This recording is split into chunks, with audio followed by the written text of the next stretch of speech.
everybody, and welcome. Another beautiful January afternoon 2026. Hello, my name's Gavis Bettel, District Guild Tempest. How's everybody doing today? Thank you so much for the early gifted and stuff like that. Good to see you. Good to see you. CP, thank you. Welcome to Battalion. Enjoy your stay. If not, that's okay. Vizodi, thanks for the 5 gifted. Sevens Fantasia. Cassie, thanks for the 5 gifted. Thank you. Prince City, 18 months. Season Salt, 5 gifted. Wolfram with the 10. Appreciate that. Fern, 11 months. Hope Schmidt. Pay, good to see you. 5 gifted. Thank you. Season Salting in 33 months. And Shami, thanks so much for the 35 months. And the Sunflower as well. Thank you guys. Appreciate that. Hope everyone's doing well. Good to see you. Been a minute. What is there to report? Well, not a whole lot. Not a whole lot. Just going through the motions of 2026. And we're just we got a schedule out, and that's all I can really say. But here we go. Week in review. Week in review. Yeah, it's that time again. That time we all been waiting for. Thanks for the re-ups, guys. Appreciate that. Thank you, Tibble Source. Time to learn how to read again. Hey, Throw. Thank you, Claire Crowell, Shadows of Elysium, Worst Lover, Dog God, Andy, Vonnie. Andy, thanks for the 5 gifted. Thanks, guys. Thank you, Andy. Yeah, it's been a small break on the docket. Happy New Year? No, it's never too late to say Happy New Year. Never too late. It's the Christmas beach. Oh, Jesus. Hell no. Alright, let me just delete that.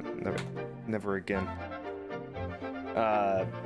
Sharp Hands came when. Thank you, Hope Schmidt. Thanks for the 5 gifted. Thank you.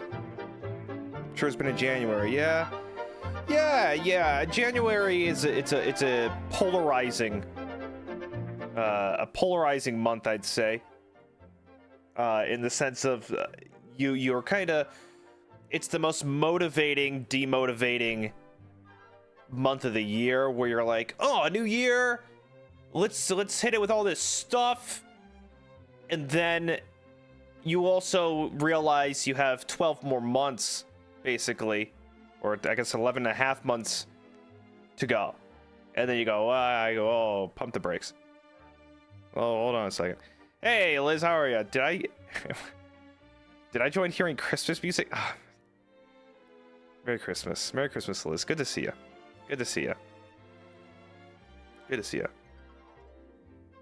Yay, Christmas. Only, what, 320 more days or something? Well, I don't know what the math is there. Merry day. I had to look up on my phone what good evening was. I interchangeably use good evening and good afternoon. Here's the thing. Good afternoon, it's afternoon, so couldn't that just be at any point in the day? Afternoon? 1 p.m. it's afternoon. 8 p.m. it's still fucking afternoon. Still technically afternoon if you listen to the fucking words that are put in the phrase. Depends on the light. Like it's wrong, but it's right. Hefjardy, how are ya? Welcome back, my beloved. Thank you, Hefjardy, for the 35 months. Good to see ya. Thank you, Rubber Ducky. Thanks for the membership. Welcome back. Yeah, it's been a week. God, there's something else. There's something in my brain that had to do with something. I got nothing when it's there's something there. Well, I have not been paying attention to any kind of current event in the space of VTubers or VTuber adjacent things and or corporate VTubers or anything like that. So you tell me last week what happened. You tell me. Let me check my phone. Flayon Dentman collab. Yes, Flayon did have a Dentman event. I don't really know what that entails.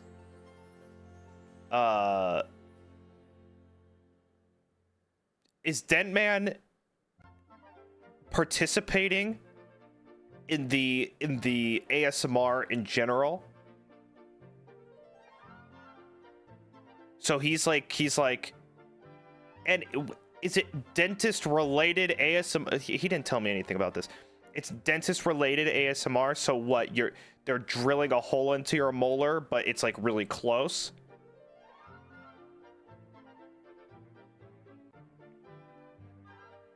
Yes. Okay, awesome. Awesome. Delta Cures, thank you for the 27 months. And Erica Cares, how are you? Thanks for the 15 months, thanks. Brew Canal ASMR. See, that sounds epic. That sounds epic. God, there's what? Something else happened last week. Shit. Evil Rat, thanks for 26 months, thank you. So yeah, belated happy birthday. Birthday was 2 weeks ago. Happy birthday, Evil Rat! Thank you. Happy birthday. Hope you had a good one. Hope you had a good one.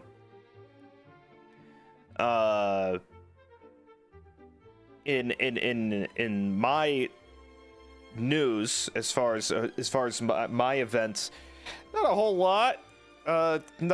Literally nothing at all. I played League of Legends with Gale and Lamb and Shiki and Apollo and some others. We've been playing League of Legends. I played Lego Party with Gale and Shiki and Casper. That was a good stream. I didn't have perms for that, but we did that. And then there's something else I did.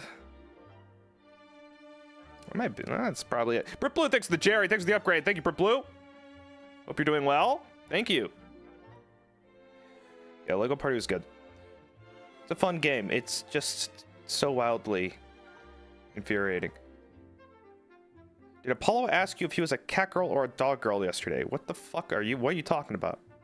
Get out of my DMs.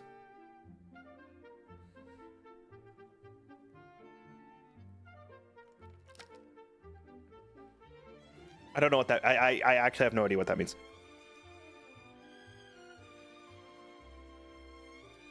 It's from his Omega quiz? What is an Omega quiz? Omega quiz? Oh, here we go. Here we fucking go. What is an Omega quiz? Go ahead, tell me. Don't act like you don't know. I literally have no idea what an Omega quiz is. I mean, I might know it if you show me it, but I don't know the name Omega quiz.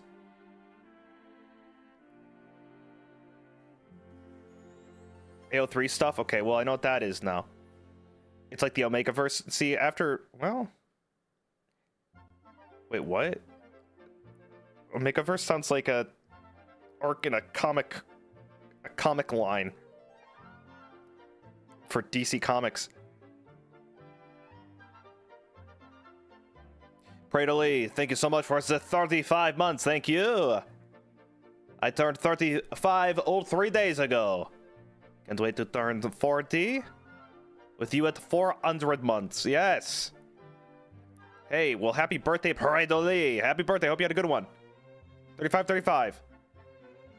So yeah, it'll be that's perfect timing. That's perfect timing. Happy birthday. Hope you had a good one. Thank you. Thank you as always for being here. An alternate universe where there's Omegas. What the fuck is an Omega? Will you stream Friday's collab? I'm pretty sure my schedule says no POV. But I mean, to my understanding, I did not see Scrabble perms in the perm catalog.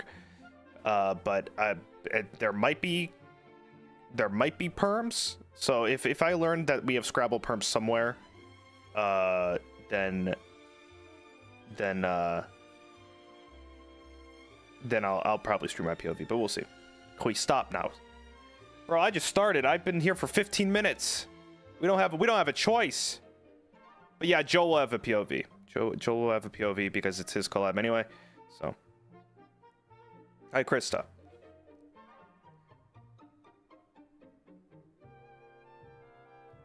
I think Google may be better than asking chat these things. Okay, but here's the thing. I could just Google everything, but what's the point in interaction if I just Google every question I have? Instead, I rely on hundreds of unreliable sources all at once and hope for the best. Please don't search it up.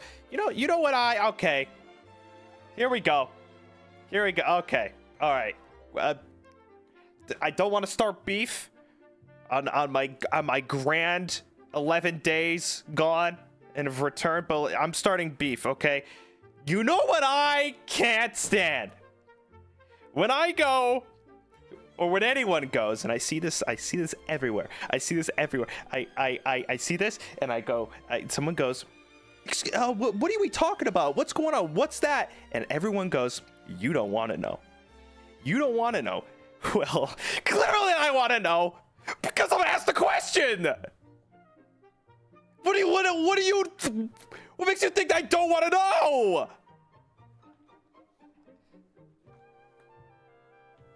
I want to know. So now I need to go look up Apollo's Omegaverse thing and find out myself. Apollo. Let's go see what this is.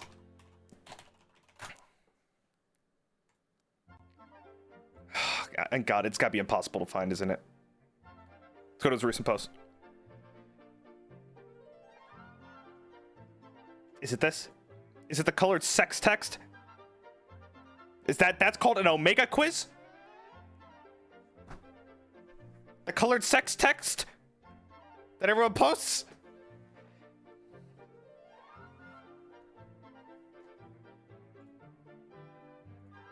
Not that one? Oh, jeez.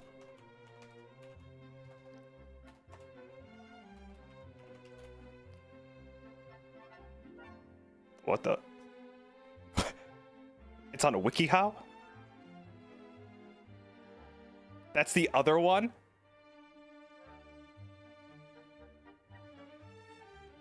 Alpha, beta, or omega? What?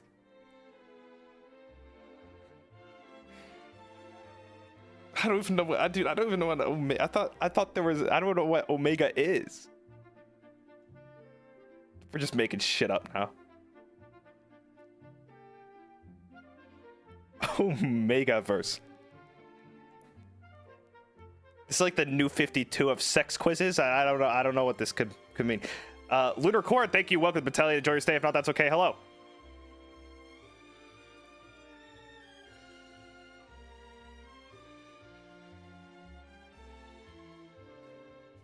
Omegaverse is getting men pregnant with wolf dynamics. Oh. Huh? Uh-oh. That didn't help me.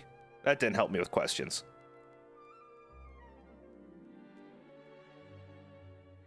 There's a quiz. God, they got a quiz for everything. BuzzFeed. Is this on BuzzFeed? Everyone on Facebook posting their Omega quest.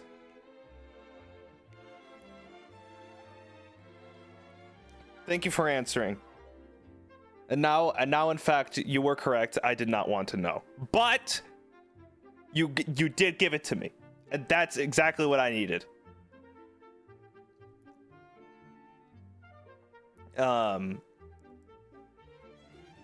Is this a trend? Could you do the Omegaverse stream on the quiz on the stream? No, I don't think that's possible. I don't think that's got to be possible.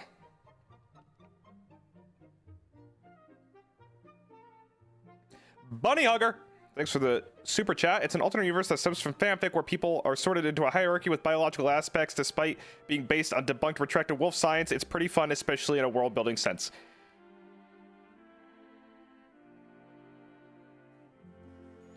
That almost read like passion.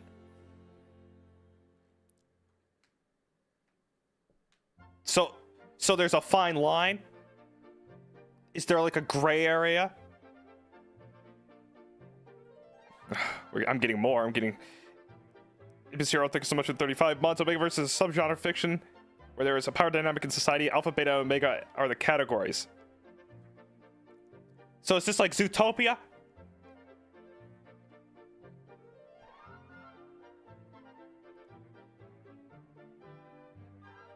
Yeah, I don't think Bandai can weigh in on this one. Chris, you're gonna have to sit tight. We're kind of in a situation here. In a way.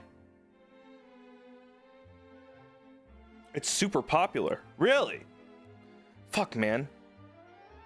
How am I still learning random bullshit? Vizodi, thanks for 35 months. Hello, beautiful. I hope your time off has been productive / relaxing. I think you give it Beta Omega vibes. Thank you.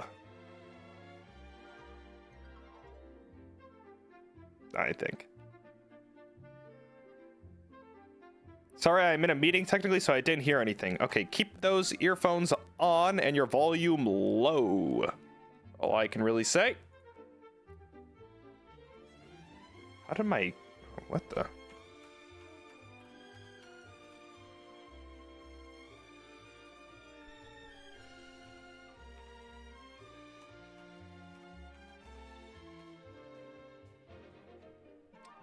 How did I get logged out of my YouTube account when I'm streaming? Hold on. I can't see anything now. And my phone updated in the middle of the night, and everything looks different.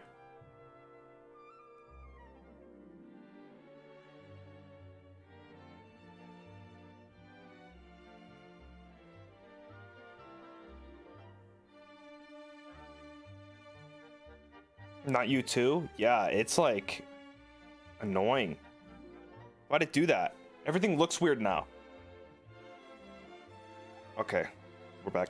Buddy Hugger, thanks for the super chat. Okay, what do we see? Okay, we got more here. It originated as a king trope based on werewolf stuff, but it gets used for non-sexual reasons in some fics, like to add to world building or for social commentary, or even using elements for more heartwarming stuff. So it's transcended its original nature. Evolution. Like a wolf. Beautiful. Beautiful. Wow. The test of time. The test of time. Very Kafka-esque of you. Omegaverse. Lurker Meow, thanks for the 5 gifted. Thank you so much. Thank you.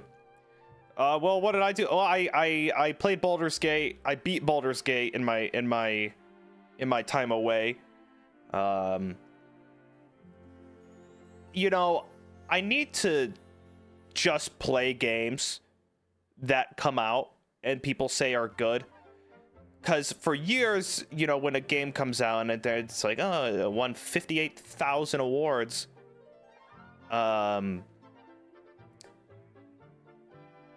I roll my eyes and I'm like, you know, I'll probably get to it eventually, but you know, a game can't be that good. Turns out it can be. Like one of the best games ever made. But yeah, it's like it gets all this shit and everyone's talking about it, and I get like put off. But man, it's fucking great. It's hard, but man, it's so good. I plugged about 95 hours into it, and I guarantee you I've only saw like 50%.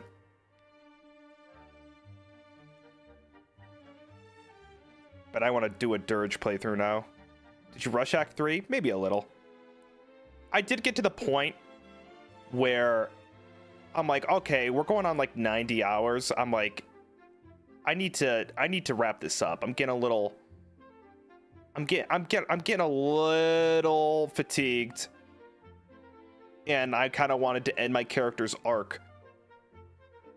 Boy, I made a lot of bad decisions. I don't know if there's a way in the first playthrough to make a good ending, but holy shit, what a grim end for old Gavis Bettel in that playthrough. It was fucked. It wasn't like super evil or anything, but man. Well, quick spoilers. Yeah, I got this ending. Okay, spoilers for Baldur's Gate. Plug your ears for like 2 minutes, because this game's been out for 2 years. I'm gonna talk about it. Plug your ears. Spoilers. I turned myself into an alien. I turned myself into a mind flayer, and I basically became God, and I was just blowing everybody up with my mind. And then I said, oh wait, that was not a good decision to make, and then I killed myself. So that was my Baldur's Gate run.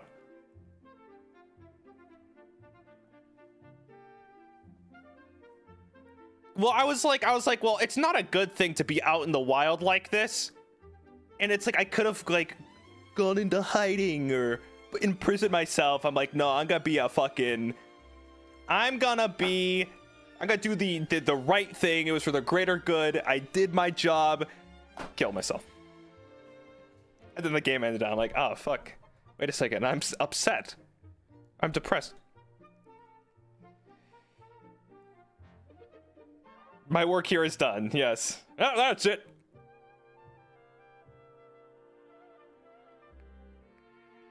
I thought it was, I liked it though. I thought it was cool. And also my characters, it started getting all, like I was purple and like veins were popping out of my face. I'm like, man, my character's never gonna have a normal life ever again. What would be the right decision? What would be the consequences of my actions? Because I could have like just like taken over the world, but I'm like, I made like these meaningful impacts with all these characters. It just didn't seem right to do like this last second heel turn into like the conqueror of the universe. And I'm like, you know what?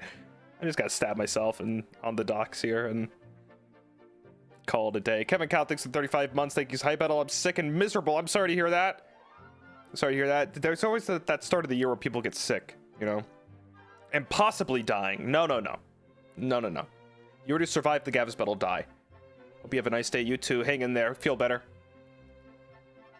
Lumiere, thank you. Was the Mind Flayer hot? The Emperor was hotter. But not bad. Not bad. I was like Twinkie. I was like a Twinkie alien.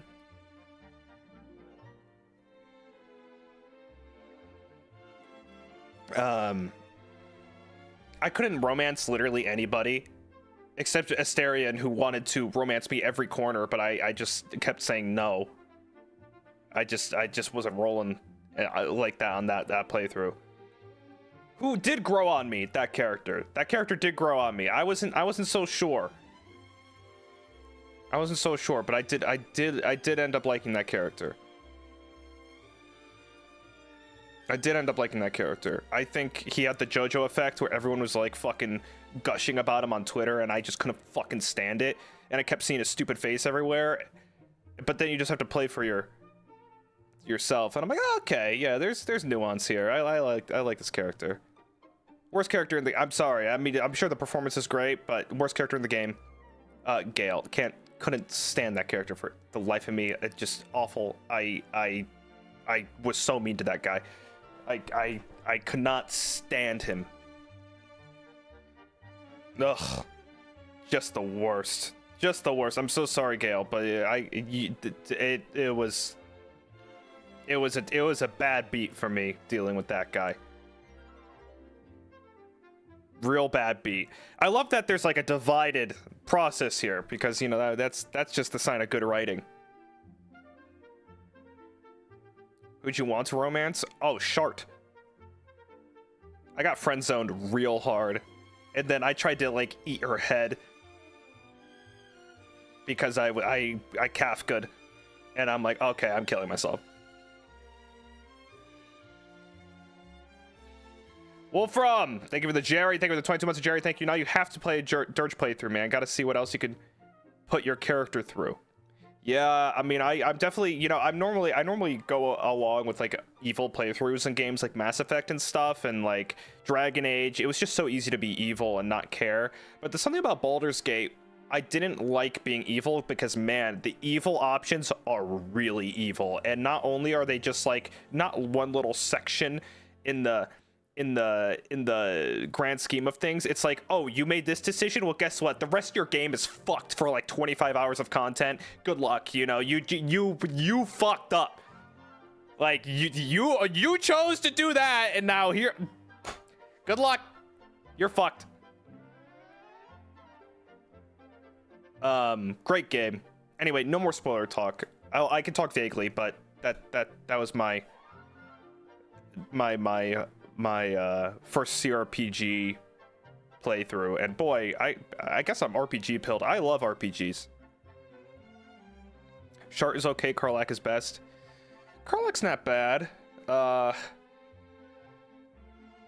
a bit of a normie in the grand scheme, I'd say. Yeah, BioWare games, fucking banging. I loved BioWare. I loved it. Karlach's good. It would have been a cool stream thing, but guys, I save scummed like people would have. I was a save scum and fuck. I was a real, I was really doing it my way in my playthrough. I'd roll a fucking 2 and go fuck.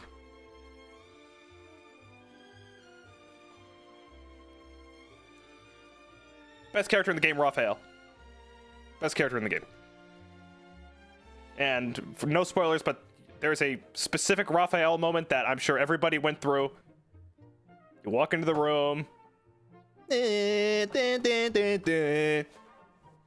And oh, I was like, oh, I was fucking blown away. By the way, okay, wait, more spoilers. I'm not done. More spoilers. Yeah, but Baldur's Gate spoilers. Get the fuck out. Come back in like 10 minutes. Come back in 10 minutes. You walk into the Raphael fight was the hardest fight in the game. Like a lot by a large margin. I guess he was a secret. I didn't even realize. Like, it was kind of a secret event. I just played on normal difficulty. I didn't do anything crazy. It was my first time, so I didn't want to do, like... And also, I didn't know what a CRPG was. But I didn't cheese it, but it's because the reason I won was I was already, like, 90% Mind Flayer, and I kept turning into a projection beast, and I put projection beasts all over the fucking map. So whenever he tried to run to like one of his pylons, he'd go down a path of like 58 projection beasts, just slapping him in the ass as he made his way over. And then he turns into a Balrog and we kill him from there. But and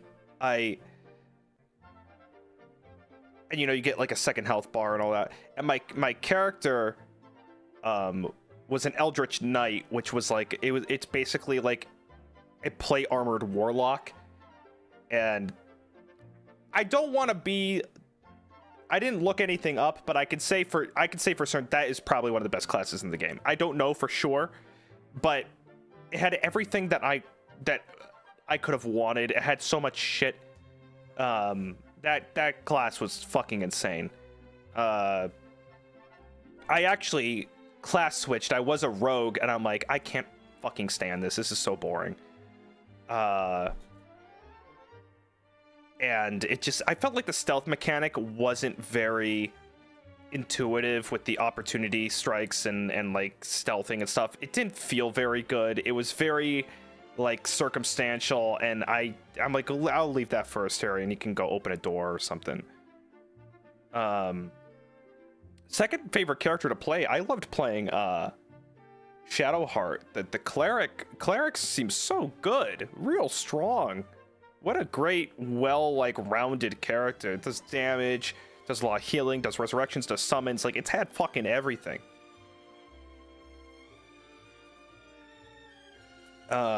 Super good. And then I had so my team was Shadowheart, Astarion, and Lysel. And you know, me and Lysel had 3 attack turns, and then we could reset, so we had 6 in 1 turn. So we could just fucking just wallop on anybody. But yeah, the last fight in the game, I wouldn't call it bad. I was a little disappointed. It wasn't that hard. The hardest fights in the game for me, top 3, it went Raphael, and then it went Mother Superior fight, which was just a real bitch. Because I was a little underleveled for that, and they kept putting the fucking darkness on you, and I couldn't fucking stand it. I was just suffering throughout that entire process. And then there was this fight before you fight J.K. Simmons, Ketherick Thorm, I forgot his name, but you go fight. There's a fight right before you go fight him, and it's this funneled stairway with all these dudes at the bottom in like a line, and then archers in like the rafters, and they kept putting this ice darkness thing on me, and I couldn't get through, and then that was fuck. I couldn't. Ah, man, that whole situation was just a real fucking bitch. And I just, oh god, that was real tough. It's basically the end of Act 2. But then I realized, I'm like, oh wait, I have 85 grenades. And I just said, well, I don't even need to cast spells. I can just throw bombs at people the whole time. But yeah, anyway. Spoilers done. I recommend it. Give the game a go. I'm sure you've already heard that because it came out in 2023. But a great game. I fucking loved it. It was a real fun little trip. Definitely taught me that not every game needs to be streamed. Because I was playing it, I'm like, well, what if I streamed it? Nah, man, I have to be in the Mind Palace to be playing this kind of thing. It just, and it would have episode 89,000 of Baldur's Gate. But I do have like this rift in my soul. I was like digging around. I'm like, well, maybe I'll try Divinity. It's a little too old. It's a little dated. And I played like 6 hours of it. And I'm like, maybe I'll try Rogue Trader. And then I realized I had to read a whole novel just to get through tutorial. And I said, And then I'm like, okay, so no CRPGs. Clearly, I already got spoiled by the best CRPG out there. So I shouldn't play another one of those. So now I need to find something else.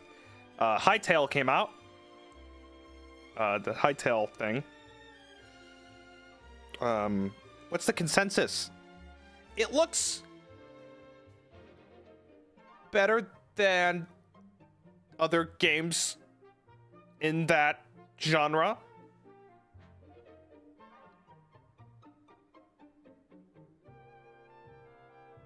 I was looking at it and I was interested to an extent. I like that they added dinosaurs. And it's got like a combat system and maybe some RPG elements, a little bit more fleshed out nature to it, other than building a house made out of shit and then digging underground. It gave me more of a Terraria vibe than it did Minecraft. I don't know if anyone's saying that, but when I was looking at it, I'm like, well, it's got all these weird enemies and like this kind of system and the way they were doing it just reminded me more of Terraria, but it looked like Minecraft. It was very weird. I wonder if you would like Vintage Story. I don't know. I don't even know what that is. Is that new? K1, thanks for the super chat. I did the 45-minute journey to my work only to find out I wasn't on shift this morning. I should become evil because of that. You should. Tomorrow I'll make it 50 minutes. Just because you can. No shot he would like Vintage Story. Just the name alone. If someone, you know what's crazy? Someone could tell me, like, have you played X game with and then they say the name of the game. I can almost tell just by the name of the game I wouldn't like it. It's crazy. Like, you were like, would you like this? And I could just by the name, I'm like, I don't know. I don't know. I mean, I don't know for sure. Maybe it's my favorite game of all time. Vintage Story? Hodge, thanks for 21 months. Hello, Bettel, thanks for the content. Okay, bye. Thank you for being here. Okay, bye. I mean, you want to play Mystic Messenger? See, it's got a bad word in there. I don't like the word messenger. That sounds... I don't know what any of that means. But I don't like that word. I don't know what it means, but I'm not liking whatever word is in there. Fidget Story is for 10 hours of mouth breathing over gravel particulates. Man, I could tell people go goo goo gaga over that game. Like, I bet they fucking love it.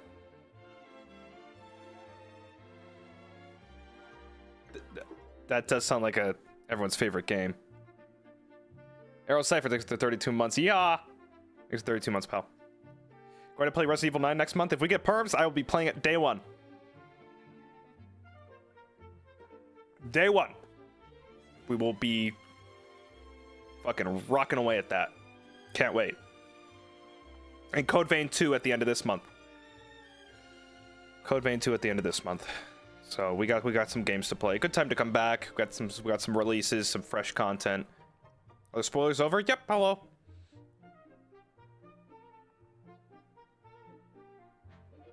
I mean, I'm not dying to play Resident Evil. So even if we don't get perms immediately, I won't I don't play those games off stream, so I'm just gonna wait. So whenever, like, if it takes like 3 months, then I'll play RE9 in 3 months. I'm not that big of like a... I only believe in... There's some games I just don't play. There's games I can only play offline, and there's games I can only play online. The Resident Evil series is a game I can only play online. I can't just sit down and I'm like, what do I do today? What do I boot up? Oh, Resident Evil. I just can't imagine doing that, which is crazy because it's a beloved series that everyone plays without streaming. So a big insult, seemingly, but I don't mean it that way. I don't mean it that way. It's just kind of the way I look at it. But yeah, two games coming out. 2 games coming out. That's fun. A little bit of a thing. Other than that, that's kind of it. I played my little video game and I was gone longer than I thought. I'll be honest. I mean, I'll level with you. I'm very burnt out from the tail end of last year as well as the beginning of this year. You know, it caught up with me. Very burnt out. Still am. I will beg to mention. It may not need to be mentioned, but I'll just be honest with you. I am in a very fatigued state. My sleep schedule's fucked. I woke up at like 12 today. You know, everything's a bit of a... I think my body's playing catch up, you know, and that happens to me a lot. And it's an inevitability, and I knew it was coming. When I knew it was coming after GTA. Once GTA ended, I'm like, okay, we're on a roll here, but something's gonna hit me, and I don't know when it is. And my anniversary ended, and it almost felt like, you know, it's like that was my last Hamon Ripple. Was I did the anniversary, and I'm like, okay, I can't even fucking get out of bed, you know. So I'm pretty burnt out. And that's just the I don't know what the word would be, but it's nothing really serious other than the fact that it exists. But February and whatnot, there's always a bit of that time. That's how the cookie crumbles. Oh, yeah, we'll use that one. It's that time of the year. Yeah, January also, it's like, it's alright, yeah. Yeah, I got the cover out. It's like, fuck, 8,000 months in the making.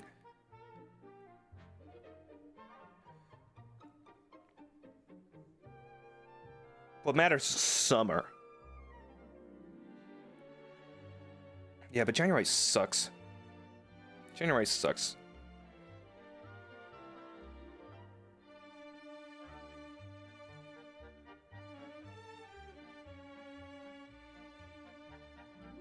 It's a fun cover to do.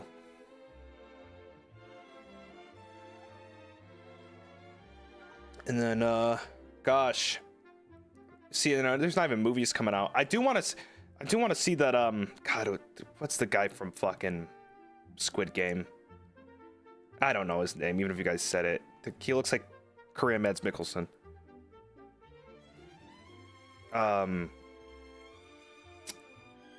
He had a movie come out recently that I wanna see. Lee Byung-hun? Oh, I'm watching that this week. Let me know how it is. It looked good. It looked real good. I love like these kind of dark, comedic, you know, absurdist, like these Korean films, kind of like Parasite. You know, Parasite had like this, like it was like it had this absurdist dark quality to it, but it was still kind of tongue-in-cheek. And that's what I heard about this one, and I'm like, oh man, that should fucking bang. It's called No Other Choice. No Other Choice, I think it's called.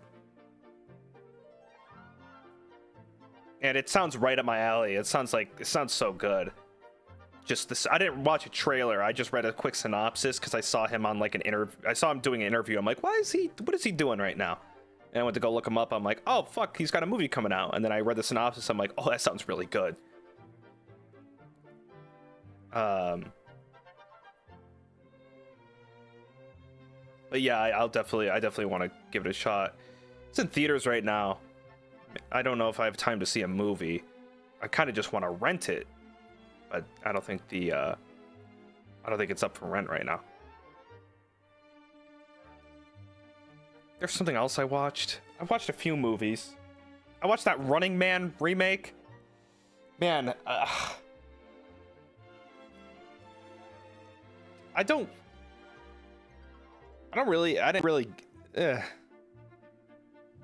I didn't really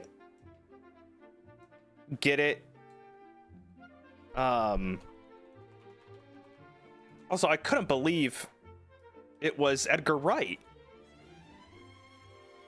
What happened to... Listen, no Edgar Wright heat, but what's going on? I don't know. Oh, I watched Predator Badlands. That was pretty good. A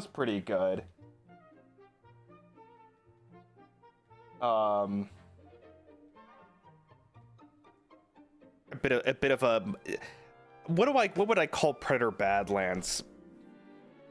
It's a popcorn movie. You know, I don't think it's more than it needs to be, but if you're looking for like Prey, you know, Prey 2, 7.5, I'd say 7. I'd say 7 out of 10. Predator Badlands. I'd say 7 out of 10. I think 7.5 is not a unfair review, though. I did not watch Killer of Killers. I have not seen that. I don't know where I can watch it.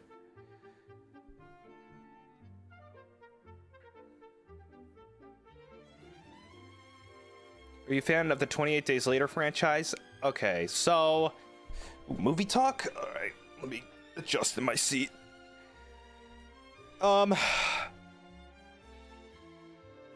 like the first one. And I know Bone Temple just came out. But I did not enjoy the most recent one. Yeah, you can come back, Krista. We're talking about movies. I did not enjoy the most recent one, whatever that was called. 28 was that 28 years later? So I don't think I'd really enjoy Bone Temple too much. What do you think of the new Ghost song? It's a Sin? That's old. I think they just finally released it somewhere. It's that's pretty solid. I don't know. I don't really know what Ghost is doing. Because that cover's been around, and then they finally like released it as a, I don't know. Very odd, but it's good. It's a Sin's good. Mentakato, thanks for the 33 months. Hey, Betzel, happy 33. Recently, I've learned that the Yuri manga you bought last year had an anime adaptation. I don't know if you'd like it, but I enjoyed any new music for me. Yeah, I still got the Yuri manga in my bookcase. I know that they made it into a series. I still have not read the Yuri manga that I have. But it is in my home. The The monster that wants to eat me, that's the one. That's the one. Any new music? Oh, shit. No, actually, I'm in a music deficit. I'm in that point. There's a point where I would find bands or listen to old bands and finally get into them and listen to them a lot and really like them. And I'm in that music period where nothing sounds good. You can go back to your repeats, or you can go back into like a discography of like bands and stuff, and nothing sounds good. I'm like, what? I can't. I don't know what to put on. It's like nothing sounds good. Not a single thing.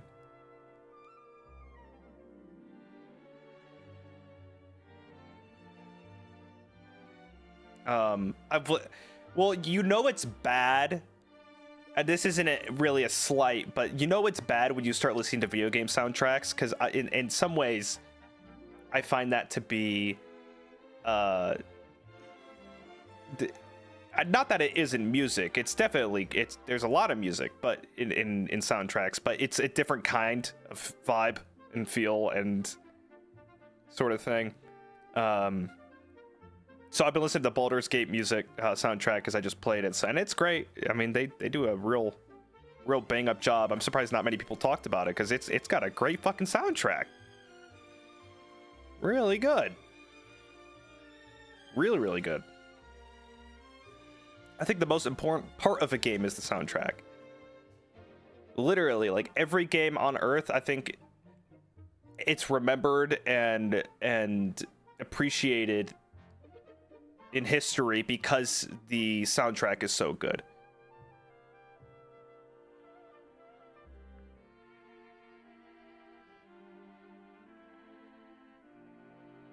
Because you know, you look at fucking Halo, it's like, what's the first thing that comes to your mind? Like someone's like, oh, Halo, and everybody starts doing the fucking chorus and stuff. That's the first thing you remember.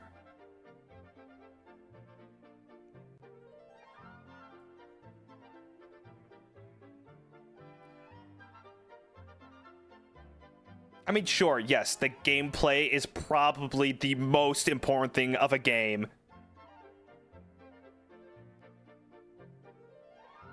But like, I don't know, because when you think of a game, you mainly, I just feel like the music is the first thing that comes to mind and the most important part.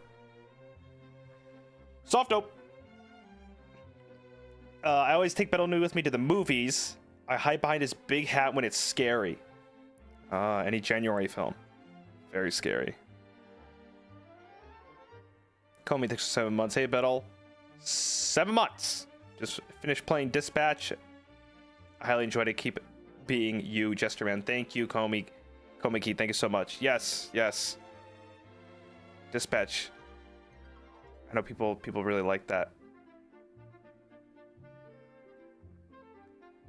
Katamari OST, yep, banger.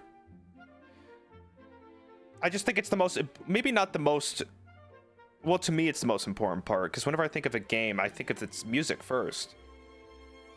It's the thing that I remember the most. That kind of lives on, and it's the thing that gets you in the feels the most, I feel. You can really chew on it. But then again, I've never really thought, maybe it's, I think the music propels it the most. Not to stay on this topic too long, but I'm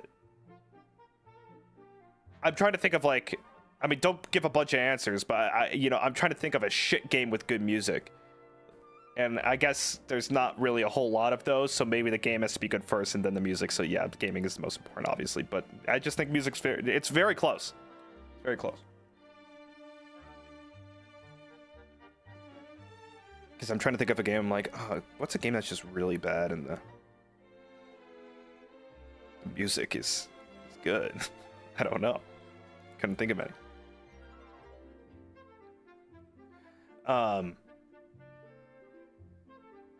I don't like when looping game tracks have lyrics for some reason.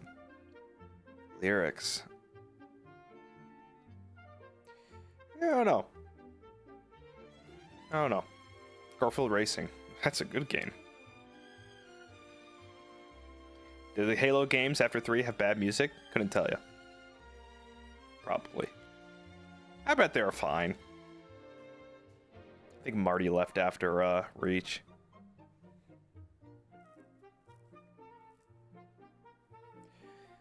That was media. Let's look at the schedule, shall we?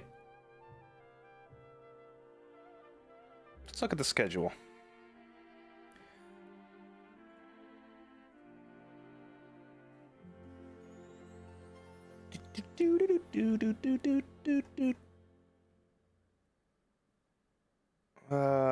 Okay. All right.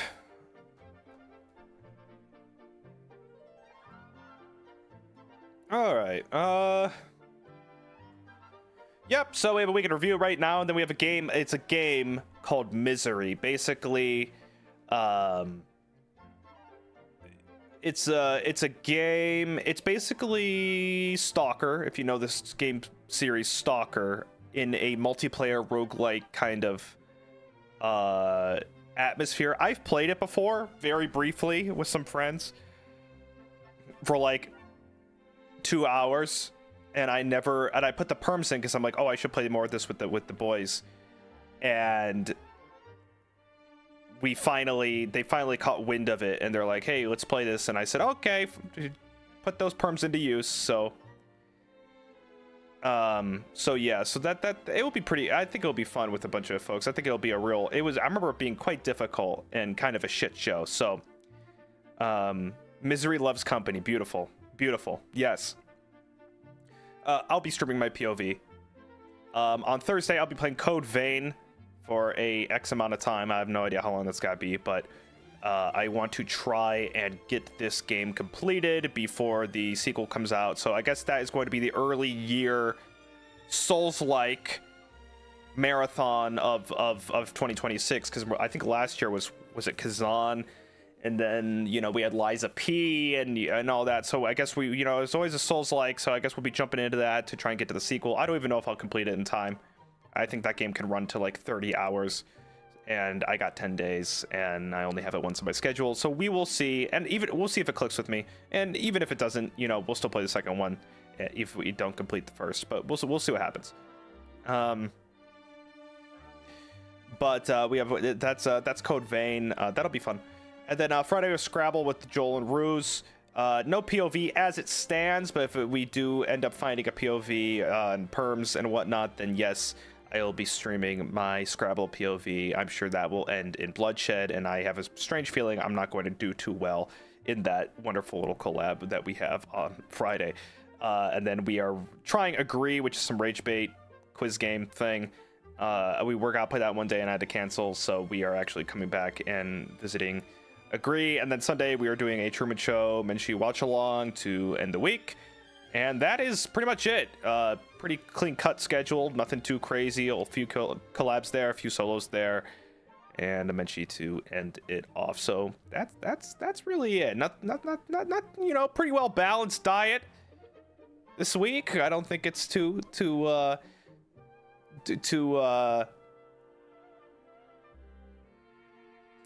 dense or anything, but that's this week. I'm struggling to find words. That's it's crazy what you do effortlessly, and then you take a break for 10 days and you're like, oh shit, dude, I don't even know how to speak.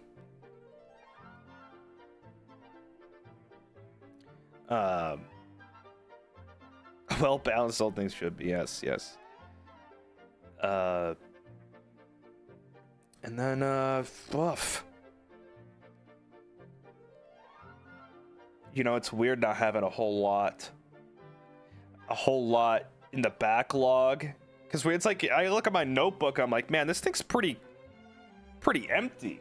Like, I don't have anything going on. I don't have any events. I don't have any merchandise. Nothing. It's just nothing coming for a little bit here, which is another reason. It's like, man, the perfect time to take a break isn't during the summer when everything's crazy, and isn't during the winter when everything's during like the fall where everything's crazy. It's right now.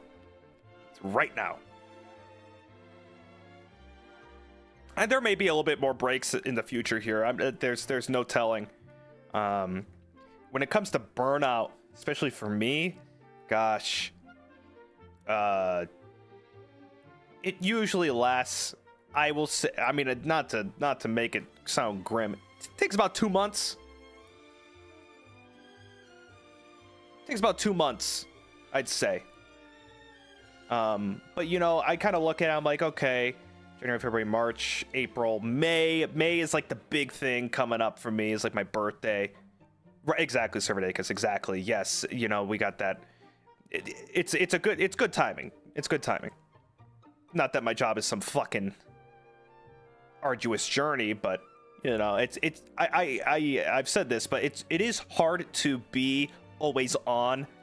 For me, you know, some people can just do it effortlessly, but there is a point where it's like, man, I gotta like flip this on and just be going. You gotta be going. You gotta be on. You gotta be fucking, you know, doing your song and dance. And sometimes you just wake up and you're like, shit, man, where's the on switch?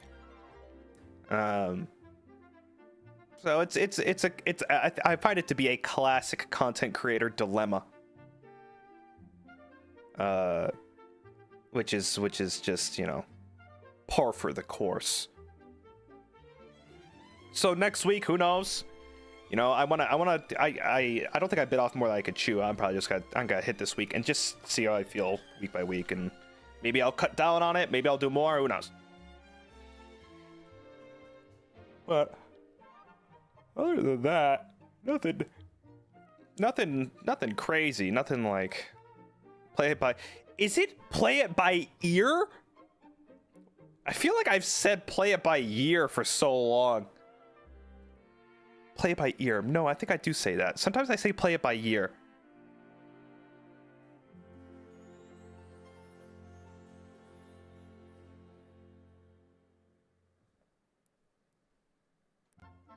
I swear to God, I've said play it by year. Which to me was just like, I think I took it as the same exact phrasing as how play it by ear went.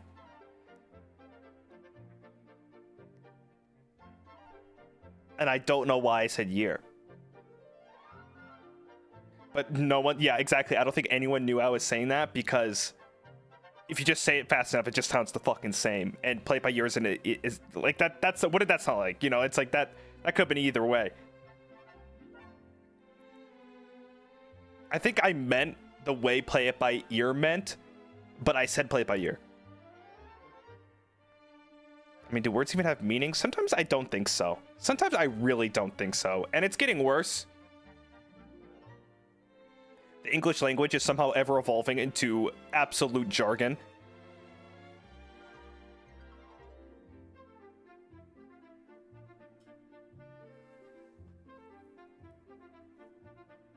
Which is brilliant.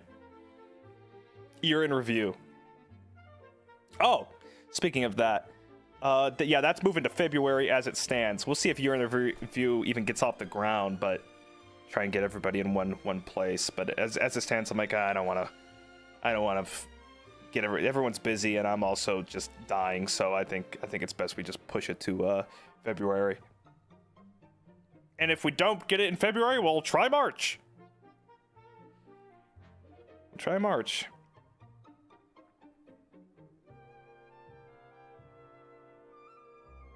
And just go from there.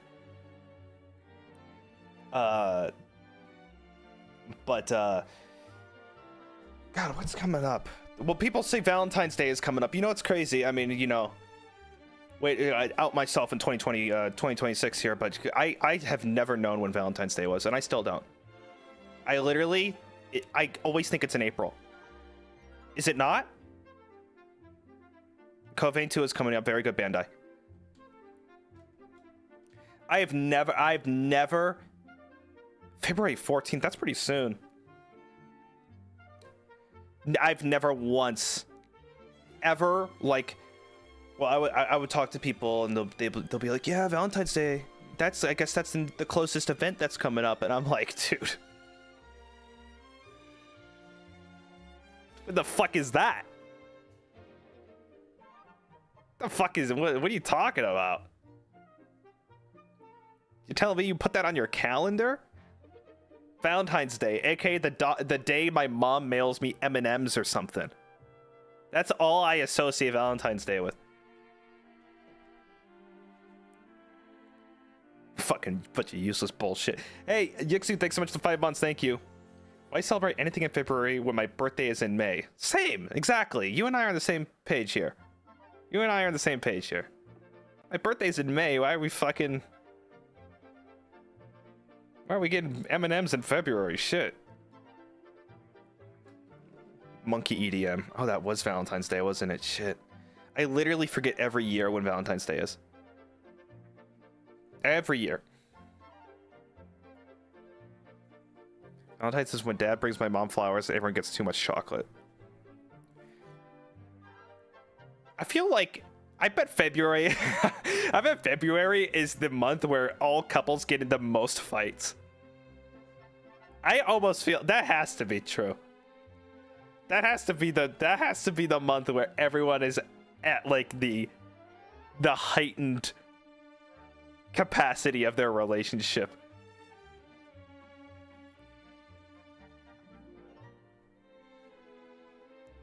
Unless like someone remembers, but like even if you do remember, I feel like it could still go sideways. I think Valentine's Day is a trap for either end. I don't care who's who in the situation. But you forget, someone forgets something, or it just sounds, it's one big bullshit. It just seems like a homework. Why do we need a day of the year to have like couples remember that they love each other? Oh shit, I gotta give you stuff and I forgot it was the one day of the year I had to do something for you. It's so... What a stupid fucking scam. What a trap.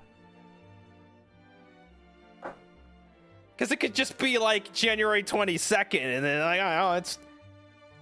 You know, just any other day. But no, it has to be a fucking holiday because everything has to be a holiday. And then it's back to normal where we hate each other.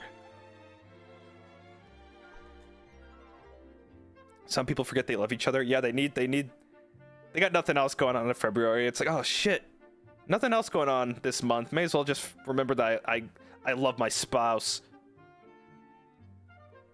I almost forgot. I was too busy doing nothing with my life.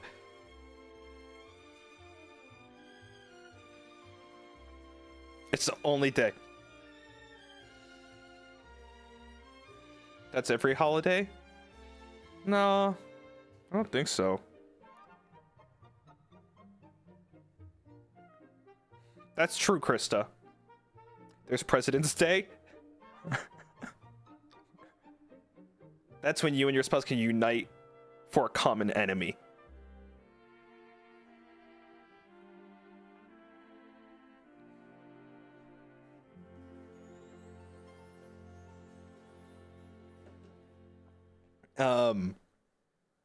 Which also, I don't even... Is President's Day actually a real thing? I don't even remember. Did I get school off during that day? Let's go down the holidays. Let's go down the holidays. Most useless fucking holidays. Number 1, Valentine's Day. Trap, stupid, consumerist, nightmare, stupid fucking holiday. Where you get baited into fighting with your significant other. Second stupid, most stupid holiday. I don't know. The fuck is... Oh. Okay, listen, I don't know. I'm not gonna say that. Okay, the rest, I'm not gonna call it stupid, all right? Besides Valentine's Day, which is stupid. But the rest of them, because I'm a little uneducated. What the fuck is St. Patrick's Day? I just want to talk. I'm not here to release any kind of problems. But why is it? I feel like I'm in the wrong place to be celebrating St. Patrick's Day. I feel like it feels weird to be doing that here in at least America. because I would understand it in like Ireland, maybe even bits of the UK. Is Ireland the? I don't remember, or like in not UK, Great Britain and shit like that. Other bits of the UK, but in America, it's just where you'd get beat up in high school for not wearing a color. It was like some like gang war in the hallways because suddenly everyone has a green shirt except for me. People would be like wearing, well, there would be people with long pants on and they'd start getting their ass beat and they go, dude, I'm wearing green socks, look. It's like, you fucking, what did you think was gonna happen? Because you rolled up your pants and showed it, so you knew ahead of time that you were gonna get beat up. You just wanted to complain. You just wanted to start something and cause dilemma, because there's no way that you thought putting on green socks and you thought that everyone now has x-ray vision for St. Patrick's Day. People would wear, but also there's like bullshit where like someone puts like a green band around their wrist and then the rest of their outfit is beige. That doesn't count. I don't make the rules and I don't know the rules, but I'll tell you right now, that doesn't fucking count. That's bullshit. Also, I don't know when St. Patrick's Day is. Maybe it's more fun as an adult. I actually don't know when that is. Did I play Green Hell on St. Patrick's Day last year? That would have been a good bit. Meet you, Brad. Thanks 30 months. Thank you. Hi, Betsy. I missed you. My cotton candy goth wife, my birthday last week was not complete without you. I'm so sorry. I turned 30. Happy 30. Join the club. Happy birthday. I hope you had a great birthday. Sorry I wasn't there for all the birthdays that I missed. Hope you had a good one. Flame Blame takes 33 months. Happy 33. I got my first job. Congrats! Wish me luck. Thanks for being an inspiration. Good luck. Good luck out there. Happy St. Patrick's Day. This dude isn't called Patrick and it shows. I am no saint either.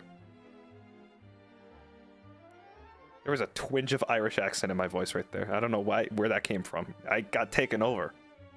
There was a slight... There's just a ever so slight, like, inflection. Did you hear that? Did you hear that? There was a slight possession. That's crazy. I don't know if I manifested that. Just Sammy, thanks for the 35 months. Sammy, thank you. Thank you. Don't worry. It was Patrick. Holy fuck. Sorry, Patrick.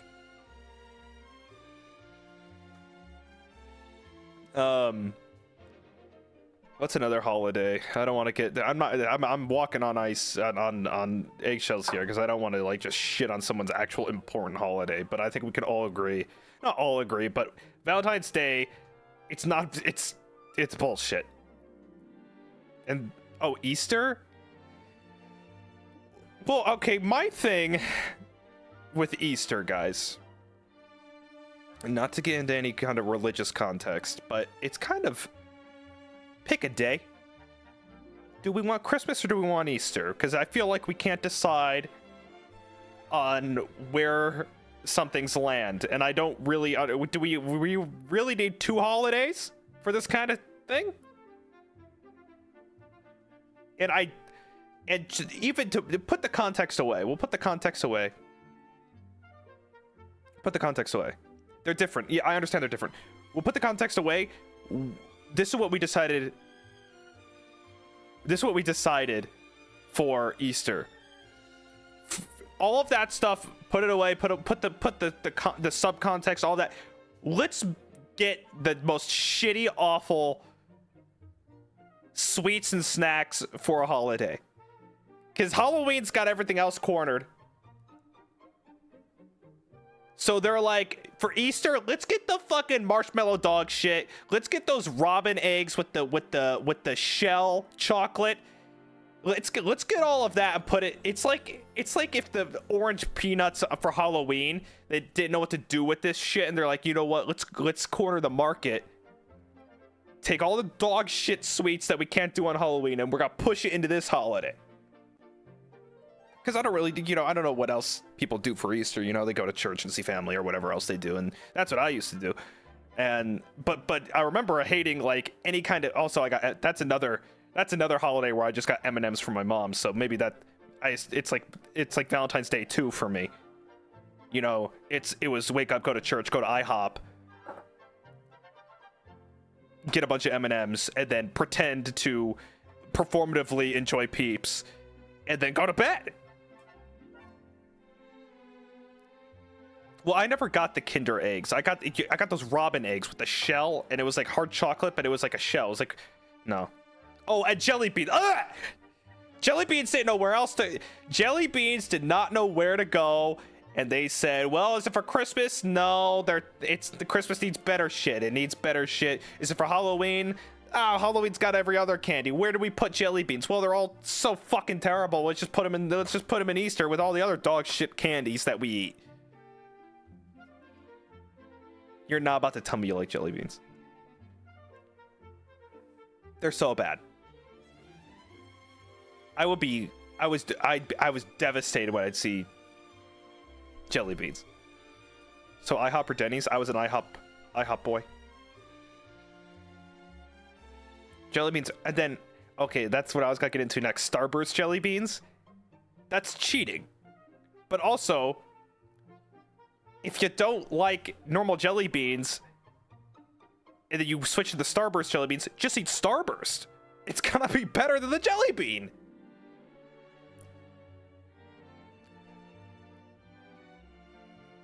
I can't stand jelly beans, man. I can't stand them, except for the butter popcorn. I'm sure there's a bag out there that's only butter popcorn, and that sounds kind of revolting. But I will say butter popcorn jelly being very good. But are we gonna have to fight? Well, nothing like a bit of controversy for my time back, just for people to remember that, wait a second, I didn't miss this guy. He has the worst opinions on earth and I hate him. Cassie, thanks for the super chat, thank you. Homemade chocolates for people showing your loved ones for Valentine's Day. You care about them every day. Saying you love and appreciate that special one is always important. 365, yeah. I mean, useless holiday.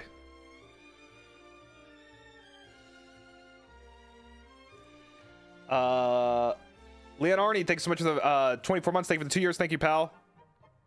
Easter cake walk. Well, there's the Easter egg hunts, which I didn't even like as a kid. I didn't even like that as a kid. Not that I'm like not like the other kids, but it's like it was exhausting. It was really fun. Piñatas. I don't know. I only got to hit a few piñatas in my life. I still be birthdays with piñatas, but now we got the best thing you could possibly do. Because you do Easter egg hunts and it's a fucking ration of candy hidden over a 6-mile radius, but piñatas, not only do you get to fucking take out your violence on something, but it's a payload of candy all in one place, so you get to fucking hit something for fun, and then boom, all the candy's right here. I don't need to go searching for a fucking scrap of candy. We got it all in one place. They were cooking with piñatas. I have no idea who made a piñata, where that came from. I mean, I know it's like, I know I didn't create it, so I mean, but that I don't know how long they've been around. Probably a long time, but man, they were onto something with piñatas. Everything needs to be put in a piñata. My tax, mail.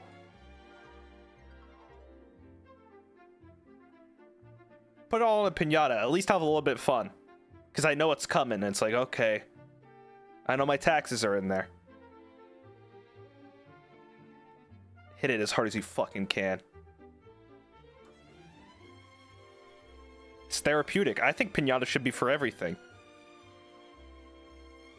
The divorce papers. Even the bad things. All of it, really.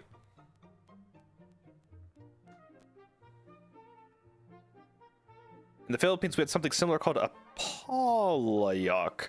Is that a piñata? Do you have any fun Elysium Independence Day stories? Well, there was this giant fucking alien invasion back in, like, gosh, 1996. I'll never forget it. I was just a babe, but man, there was, yeah, on the TV. Blew up the frickin' White House. Was it Bill Paxton was our president? Who was it?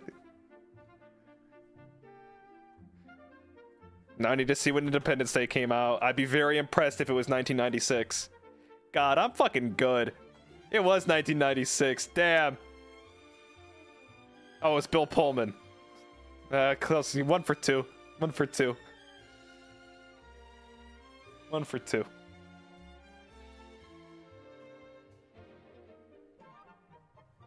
Yeah, it's in all the history books over here in Elise America. No, I don't really have any kind of independent stories.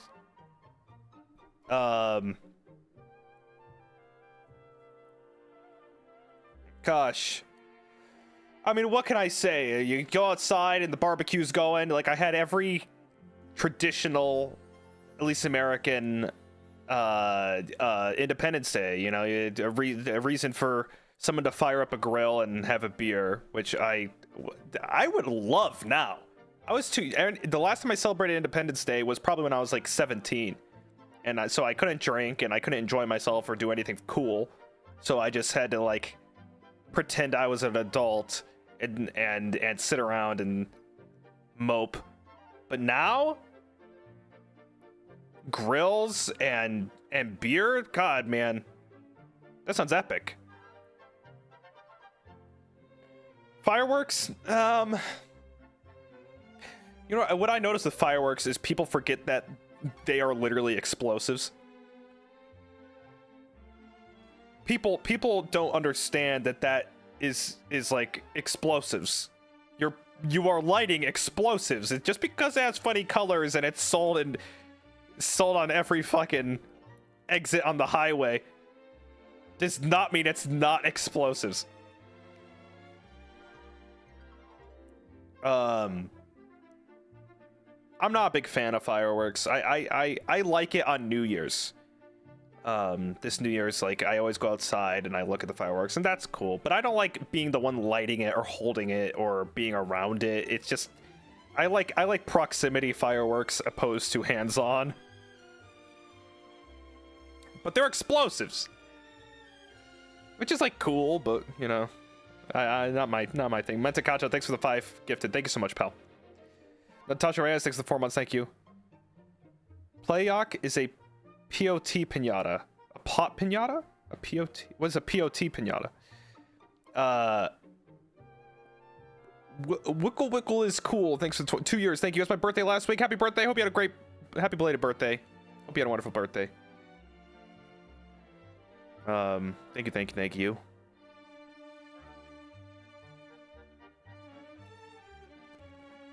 Oh, it's a clay pot. Oh.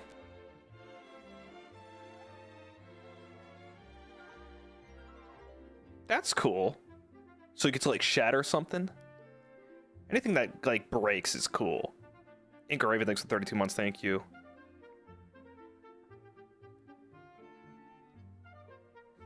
You told me you never wanted to hold the unbridled power of the sun in the palm of your hand. Okay, Dr. Octopus. No, not this time around. I mean, it's cool. Well, also, there's those sparkler things that spit on you, and it gets on you, and it hurts. It's like you're boiling, it's like you're frying chicken or something, and it always kind of spits on you. Shit. It fucking hurts. What else is going on? The Super Bowl, right? Isn't that coming up? God, I can't believe I knew that. Is that soon? Oh my gosh. The Super Bowl. Who's playing? Fuck if I know. Fuck if I know.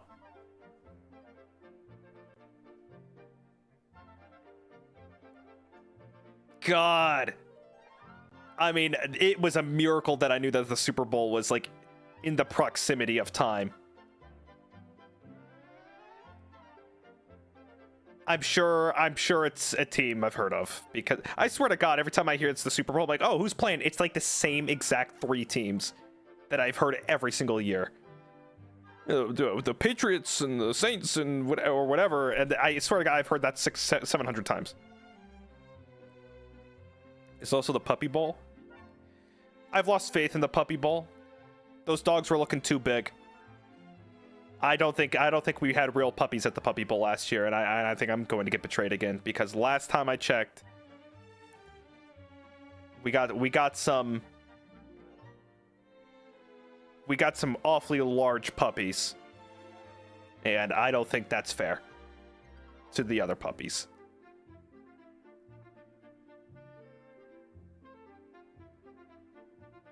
It's not fair. Maybe this year it's better, but like, I see some big puppies running around out there, and, you know, I don't want to be that guy. Super Bowl is not a holiday? Oh, are you fucking sure? It may as well be these days. God damn. What's an oopie? What if they're just big boned puppies? No, man.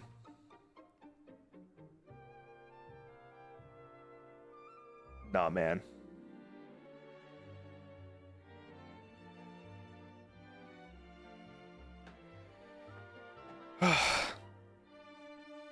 Is there a kiddie bowl?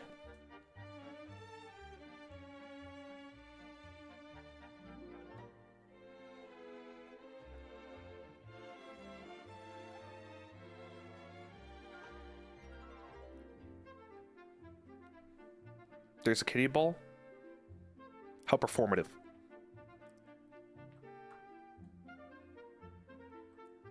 Give something else to the kitties. The balls belong to the puppies. The kitties should go do something else. Nothing against the kitties, but I feel like, you know, the puppies got the bull cornered here. The kitty Olympics.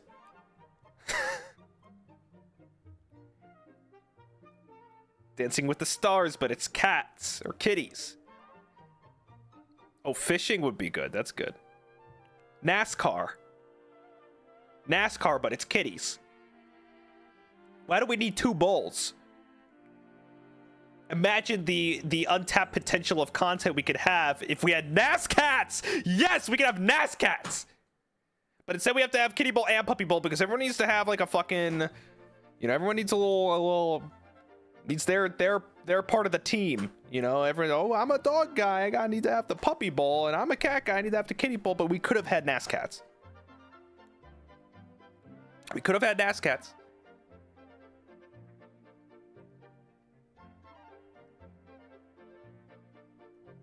But, you know, we don't live in a perfect world. What can I say? I'm gonna look up some puppy bowl winners. Puppy bowl winners? Team Fluff. 68-66? These games are monumental! My God, there is scored left and right over there! 60... Jesus! Okay, let me see. Puppy Bowl, Team Rough, 2025. All right, let me look at these players here, because I don't know. View the gallery, 1 of 131. Puppies? Wait, what in the fucking shit? Okay, never mind. Okay, let's see Team Fluff here. Let me see. Well, I'm gonna take a look here, guys. I'm looking at the teams here. So I'm looking at the 2 teams. We have Team Fluff and we have Team Rough. So Team Fluff has Abigail, a Labrador Retriever mix. Looks pretty big. And then, oh, and Team Rough has a Boston Terrier to follow up. Give me a fucking break. Okay, Team Fluff has, what is this thing? I don't know what that is. Ooh, okay. Dude, Oh, I don't know. It's looking pretty well rounded, actually. I think they did their research.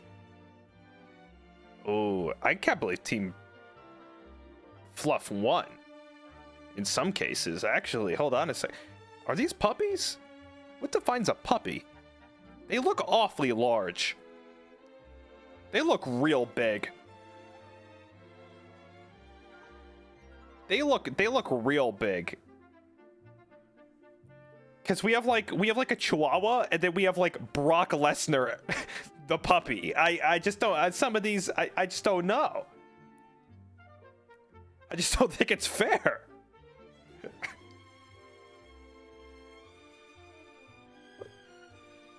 There needs to be like a fucking weigh-in or something. I don't know.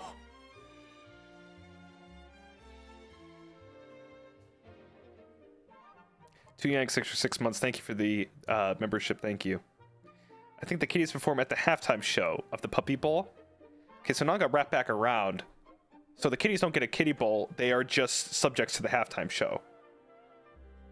Because you can't train a cat to play ball. Which I still feel like NAS Cats is a much better thing. Bedlong Goggles, thank you. There was a game show of stray cats lifting big fish, and whoever could carry the biggest fish was a champ. A strong cat competition. Okay, so we'll run into the same issue, because we'd have like the orange tabby cat come in, and then the Maine Coon would come in. I wonder who's got to lift a bigger fish. The cat the size of a fucking child, or like a normal cat.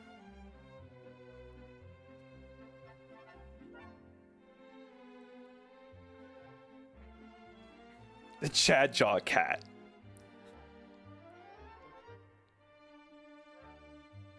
Don't underestimate the orange cat. Well, I don't think the orange cat's got to lift a bigger fish, but I do think it's the one that's got getting like controversy in the locker room or something, like after the show. I don't think it's got to lift a bigger fish, but I think it will be the one on the news.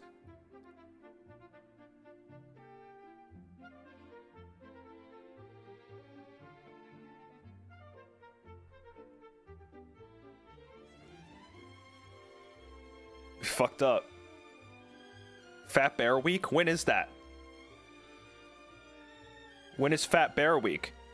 See, now we're cutting into the good shit. We're cutting into the good shit of like the real holidays. Shark Week, Fat Bear Week, the Puppy Bowl. Forget all this other stupid bullshit, and let's hit the world with the stuff that matters. Fat Bear Week is in November. Well, let's see who won in 2025, shall we? Who won? Oh, come on. That's the fattest bear you could find? That was the fattest. Man. Bears have really fallen. Oh, wait, hold on a second. Who's this? Oh, that's a big bitch. Wait a second. Is that a different photo? No, that's like a good-looking bear. Some of these... Oh, 2018's Fat Bear was huge. Oh, 29... Look up the 2019 champion of Fat Bear Week. Now that's a fat... Are you telling me 2025, man? That is not that fat. Wait, what the fuck? What is wrong with this bear? 2025's winner, it's got a tiny torso, but a giant, big, fat bear ass. It's like two different bears. 2019's that's a beautiful beast. Also, what happened to Shark Week? That used to be like a national holiday. You get off school, your dad would talk to you. You know, I just feel like we don't see Shark Week anymore. I feel like it's really fallen. It's really fallen, you know. I just don't know. I miss seeing Shark Week on Discovery, you know? Also, who gives a... What was Shark Week? No one's watching normal TV anymore. God. I miss Shark Week. I miss live TV. Well, I still have cable, but even I don't watch it. But, like, you know... God, what was, like, some crazy ones? There would be, like, TV marathons.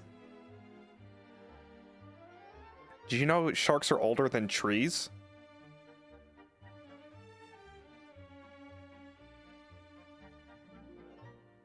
Yeah, because, like... I don't know. I'm not going to pretend to understand. You know what? Sure. Sure. I loved cable. See, the thing is, cable TV, we don't actually miss cable TV. We miss our youth. Because I'm like, man, I miss like Shark Week and all this on these TV marathons. Where'd all that go? It's not because cable TV is super gone.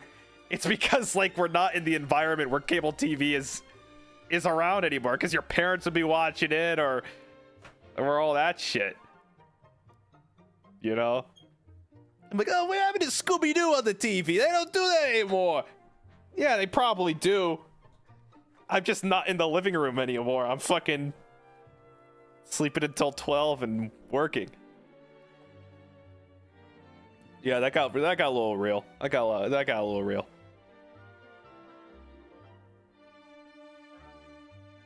You think they're going to come up with something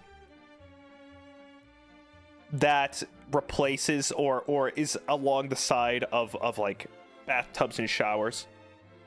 Do you think they're going to release like a new invention that is like it has the same effect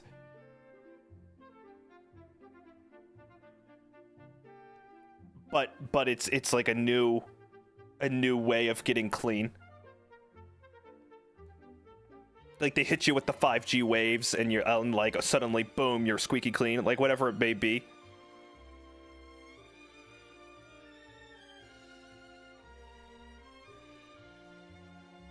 Psionic soap. I'm just trying to think because it's like, you know, what is the future of cleanliness? Because, you know, baths have been around since day one. But I feel like with technology advancing more and more, I feel like we can eventually surpass having a bath. And eventually just, you know, you're hit with like light and you're like fucking cleaner than you've ever been. What's up, DM? Thank you so much for the raid. What'd you guys do today? Don't fix what's not broken? Yeah. I guess. Socktail Bathtub, thank you. I hope not. Sorry, you know, I got a Shark Tank appointment in like 1 week, so... just trying to run my thoughts here.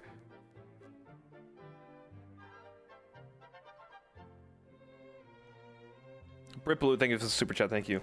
Step into a powered machine that lasers the stink off you. Literally, like, man.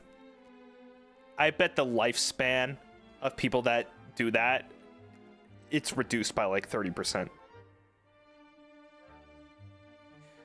Babylon Goggles, thank you. Laser showers from the Jetsons. Like, what's something that's been around forever that can eventually, like, maybe be replaced? I wonder. Playing to Undertale for the first time. That's a fun one. I think. I don't remember it. But I don't have a bad memory of the thing I don't remember. So I think you're good.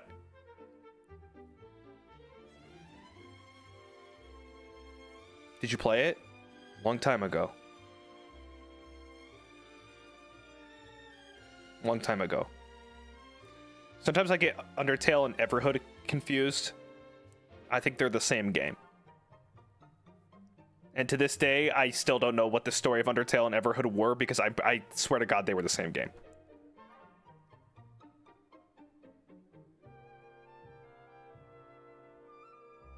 I never played either of them, so I think both of them are the same. You're not wrong.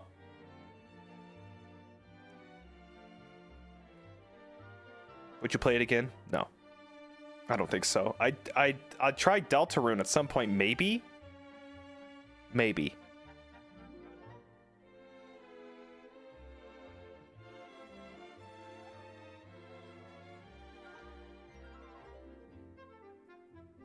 Maybe. I never really got it.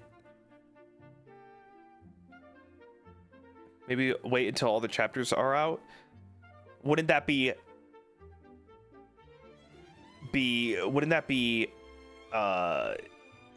700 hours of gameplay?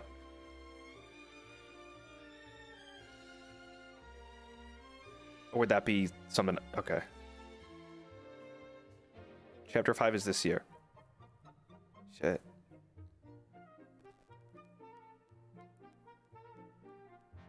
Oh my god. So yeah, okay. Wait, hold on.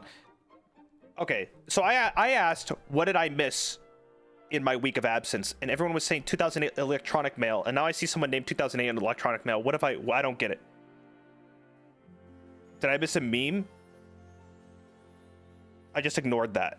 I saw that. I'm like, I don't know. I thought we were making like an email joke. Like, oh, he's been gone so long. He missed email.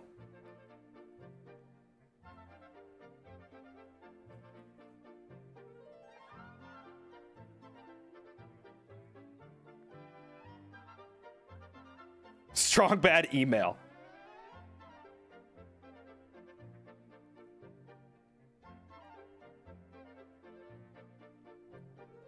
...2008 electronic mail? Is this like a Newgrounds animation? Dude, I have no idea what the fuck we're talking about.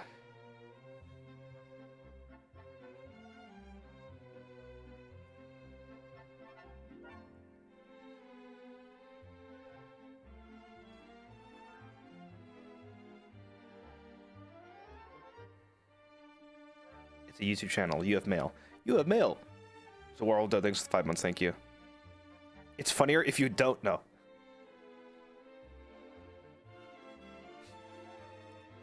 I bet it is. Well, I don't. So I made a joke video with you in it, and it kind of blew up. All right, electronic mail. Let's have a look, shall we? Reaction content 2026. Which ones?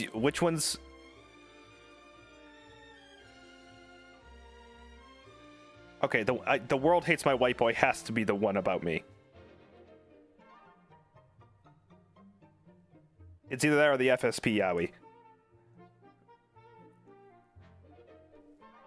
Okay, okay, the first one. Okay, hold on.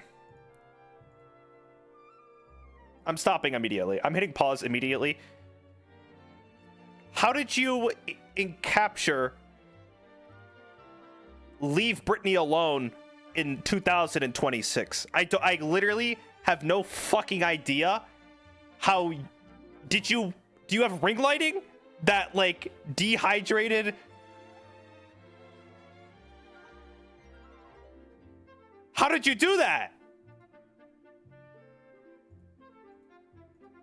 If you removed all the shit that has Gavis Bettel in the room, I would have said this video was from 2004.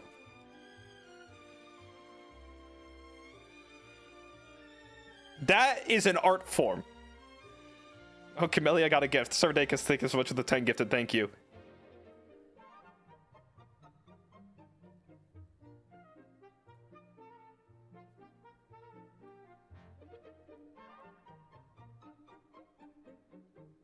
That's actually fucking crazy.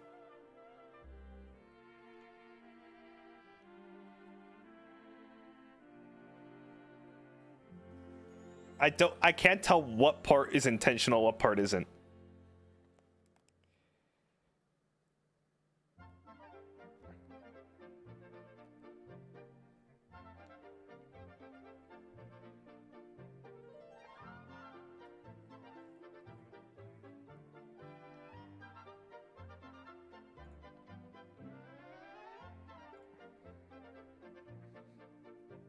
What the fuck?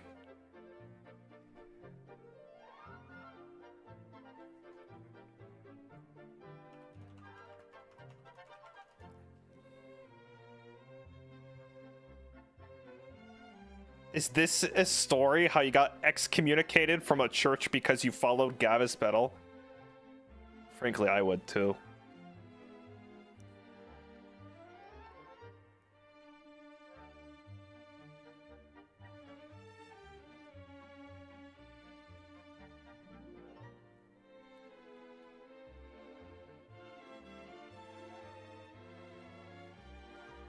Wait, Judas Eat a Bag is actually a great joke. Judas Eat a Bag is actually a great joke.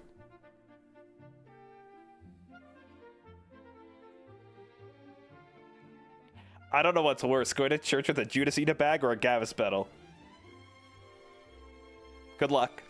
Good luck. It's the... I'll be honest, it's the composition. I can't believe that was filmed in this era.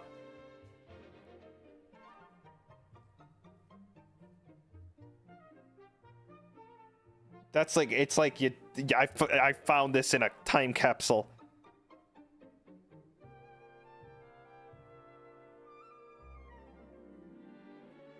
God, that was polarizing.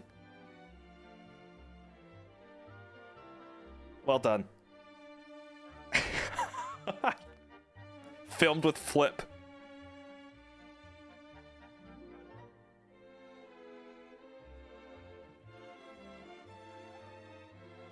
Jesus was the first VTuber, yeah.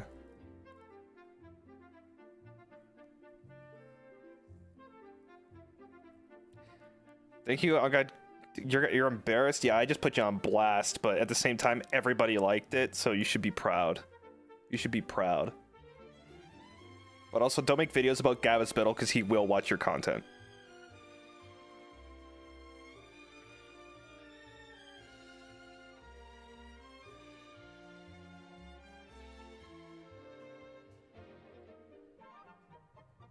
That's crazy. Speak of the battle, he shall appear. It's like the perfect storm.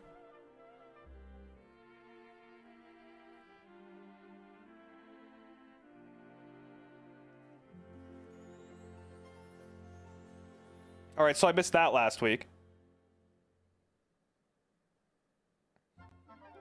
Yeah, like Gavis Bettel? That seems like an algorithm pull. You somehow made a video and you got an algorithm pull. That's like literally you got algorithms. The way it looks.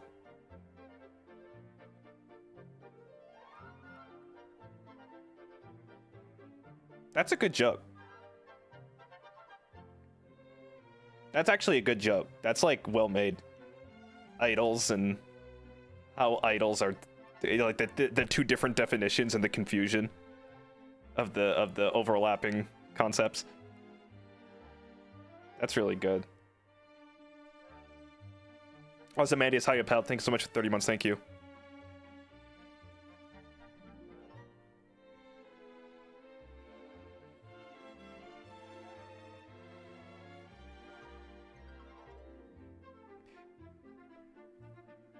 Years from now, VTubing will be a sin. If it isn't already.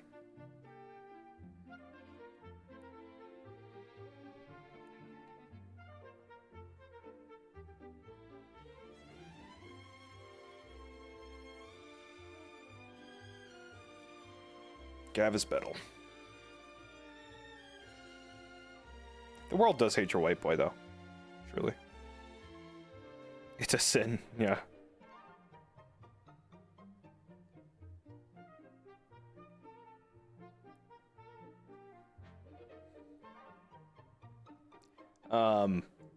But God.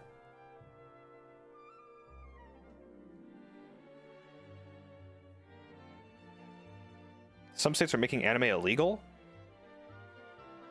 You know what? I'm not about to dig into that. You know what? I'm not about to dig into that. Fuck, it's genius. Why didn't I think of that? That's true.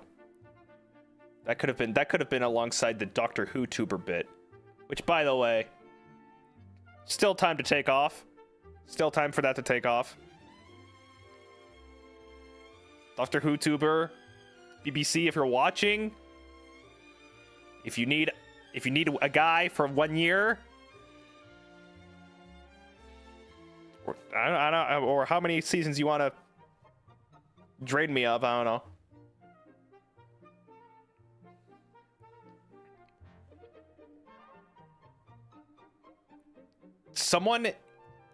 I want you guys to keep a clear eye out, because VTubing can sometimes be an oversaturated market. You need to keep an eye out for when the Doctor Who tuber comes out, because I guarantee you that is not an original thought. All right, and I'm not telling you to witch hunt the Doctor Who tuber, but if someone comes out with that, I need to be told, so I can get my fucking paycheck. Because if there hasn't been a Doctor Who tuber before, and then a year down the line, Doctor Who tuber comes out, I'm just saying, that was not their idea. And if they go out there, they go, oh, listen, I thought the Doctor Who tuber, and then, you know, the next year will come around and he'll be like, hey, listen, it was my idea. The Doctor Who tuber,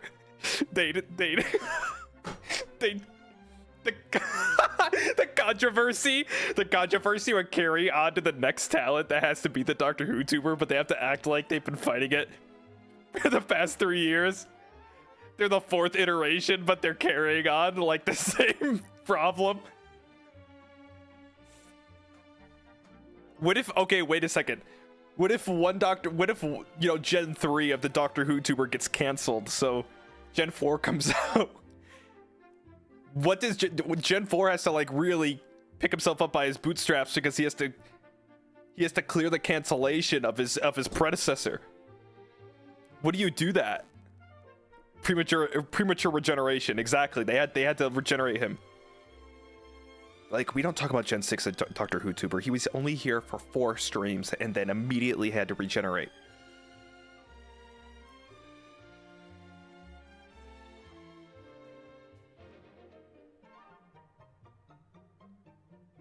You're the reoccurring villain. Oh shit. Wait, I'm a Dalek. That's good. And then they do the 10-year reunion, and it'll be 10 guys in a Discord call, talking over each other. So basically just any year in review.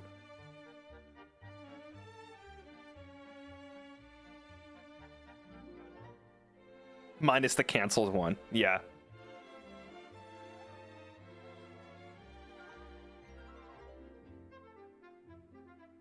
God. Doctor Who tuber, man. There is legs there. If someone wants a quick buck for 1 year. And then, okay, wait, the controversy. Then Gen 5, he makes a bunch of money. It's gone straight to his head. He doesn't want to regenerate. You know, number 6 is waiting. He says, listen, man, you have a 1-year contract, and this guy's like fucking hanging on to the license. He tries to become his own identity. He's running away with the IP. Gen 6 has to debut on another channel. And he just carries it on, and the Gen 5 guy has gone off the fucking deep end. He's doing his own streams. So now there's 2 Doctor Who tubers at once. They have to spit it into the lore. It's a paradoxical event. In the background, they're having a fucking contractual crisis.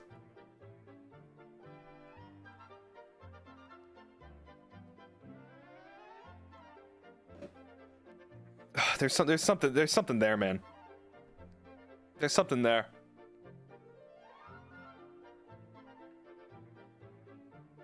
Oh, season 6B, yeah. There's something there.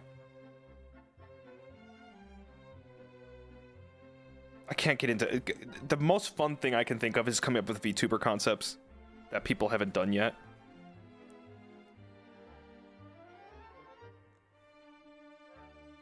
There's so much potential out there. There really is. VTuber with 3 heads. 3 friends. 3 friends in a Discord call. Why haven't we seen that yet? Ghidorah VTuber. 3-tuber. Cerberus. Actual Cerberus. Like a dog.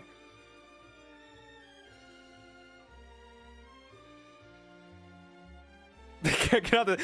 Yeah, so they can't get on the same sleep schedule. Head number 2 couldn't come in that day, so he's just like... And the other 2 are just like talking the whole time. Head number 2's just frozen. His tracking isn't there.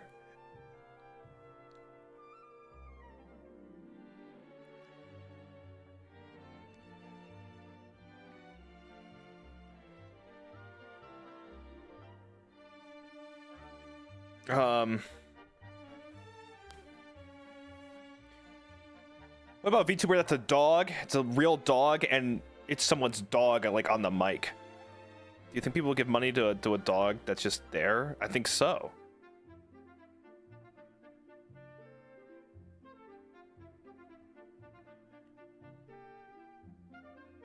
I think so.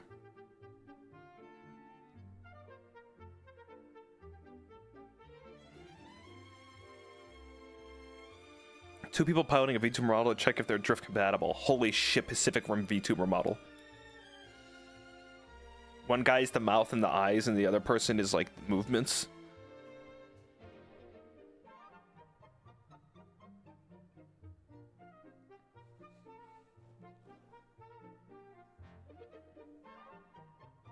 Is there a mime tuber yet?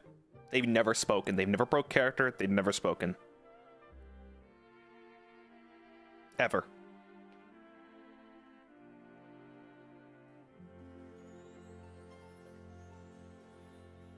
That would be cool.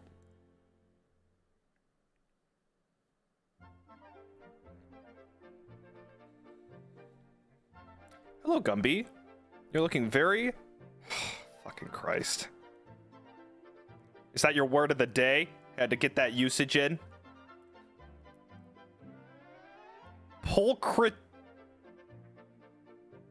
Pulchritudinous today. Can't wait to see what the thesaurus says tomorrow. Wavestar, thanks for 32 months. OJ, thanks for 21 months. Keep being sick nasty, man. Hell yeah. Does kickflip. Gary the Snail, thanks for 32 months. Thank you. Meow, brother. Meow, brother. I'm surprised we haven't seen enough, like, actors or, like, character actors or voice actors become, like, VTubers of the character that they play. You know, like, I guess it's an IP nightmare, but they could get, like, what if they get, like bought in by the company itself? They're like, you know what? Hey, listen, Tom Kenny. Hi, I work for Nickelodeon. I'm John. I'm Nick, the owner of Nickelodeon. And we want you to advertise the new SpongeBob movie as SpongeBob. We think it would be great with this VTuber thing. You go on and you're SpongeBob for like playing a SpongeBob game, and you get to talk people as SpongeBob. Wouldn't that be like they did do it for the Super Bowl, but I'm taking the next step here. It's like he's streaming for like 2 weeks as SpongeBob, and you get to like send SpongeBob super chats and be like, hey SpongeBob.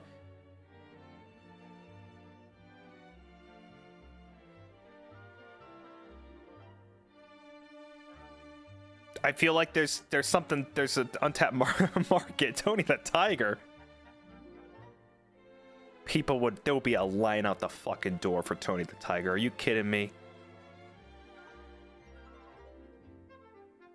Wait, there was one? He was a VTuber for a moment. Tony already did? Ugh, I guess my idea sucks because I didn't even know that existed. I'm looking it up.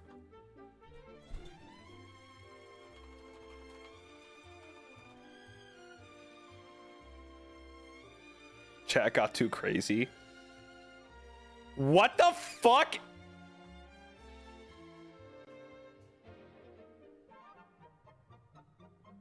Oh, good. There's a 6 million viewed video of the downfall of Tony the Tiger. Okay. Did this? Oh, this could. Did it get heinous? Okay, so was I right?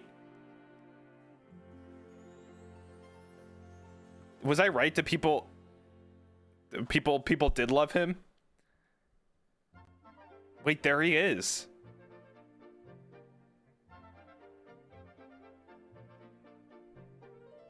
Oh no. They loved him too much. Damn it. Damn it! This is why we can't have nice things. I'm sorry, Tony. Sorry, Tony. They loved him too much. There was a Chuck E. Cheese one? Wait, what the fuck? No original thoughts from Gavis Bettel. God damn it.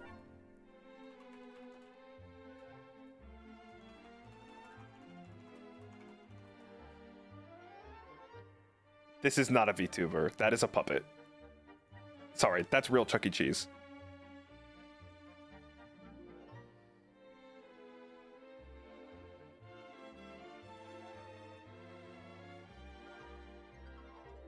How does he playing Fall? Oh, I guess someone else is playing. I mean, he's actually playing. Of course he is. Chuck E. Cheese played Fall Guys, huh? I could have played against Chuck E. Cheese at one point.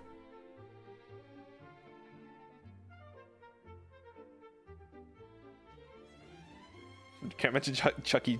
Can't Chuck E. Cheese's past life. Charles Cheese.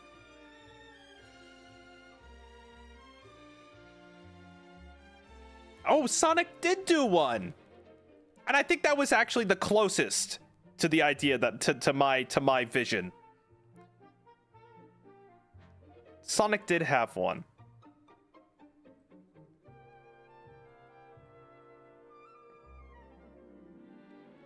I mean, I just feel like it would be so good for, like,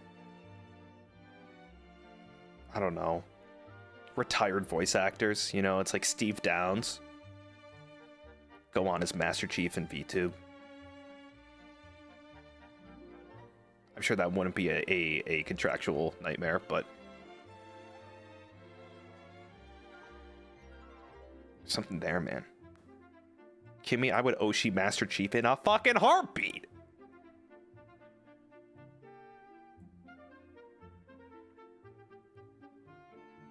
He's so sick.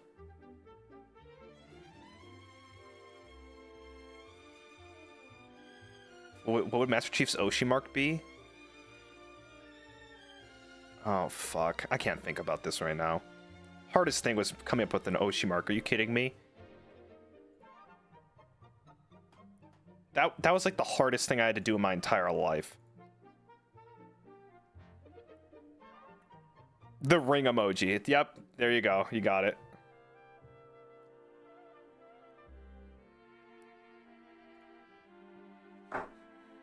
That's it. Oh, Halo. Yeah. Nice.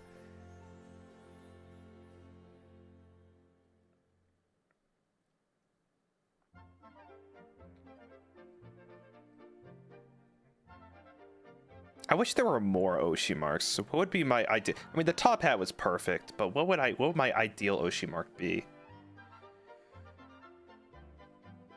God.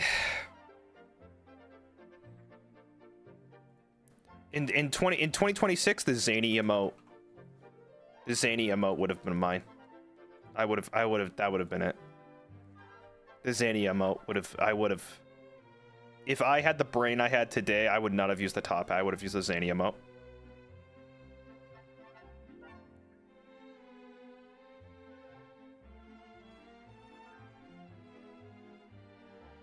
Yeah.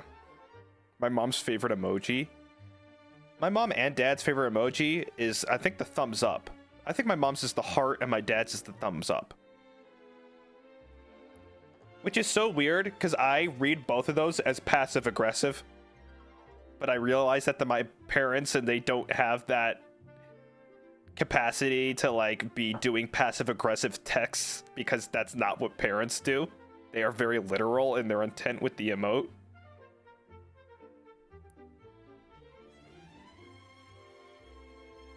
So I always need to redirect myself and be like, okay, wait, no, they're not like, they don't hate me. When my dad messages and says okay or cool or nice, my dad isn't actually mad at me because my dad does not have the capacity to be passive aggressive, which is a good thing.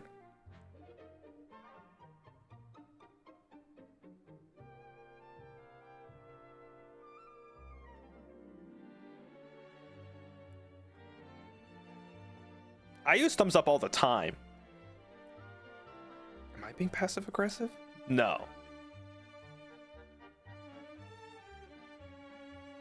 Thumbs up and heart emoji is how we acknowledge stuff at work. How do you think I respond to my manager? All the time. I react with a thumbs up all the fucking time. All the time. I'll be honest with you guys. I'll level with you. I am not a texter. I am a phone caller. I cannot stand texting. I can't, even like to my friends and like messaging in like a DM or something. I would much prefer we just get to the point and talk. If we're having, if it's going to get into a conversation stage. Because like if I'm sending like essays of text, I'm like, man, this needs to be a fucking call. I am exhausted. I don't want to type another essay. We just should be talking at this point. If it's just like, yeah, I'm there, or okay, or hello, and hi, and do you see this? Oh, cool. Yeah, fine. But if it starts becoming a long-winded thing, miss me with any kind of message-based shit.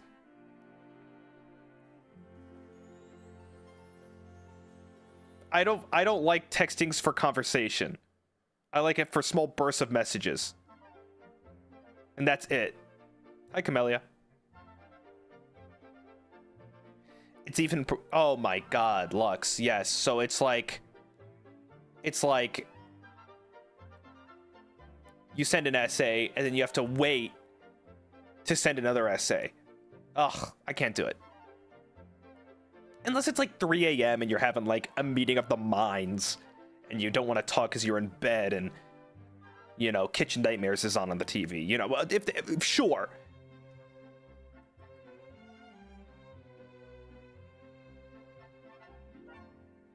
But man, I prefer phone calls. Unless it's someone I don't want to talk to. Then I'm asleep. If they try calling me again, I'm asleep 24 hours of the day.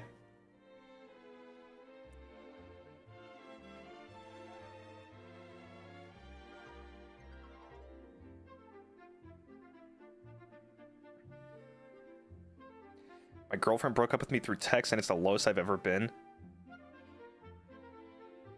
How many sentences?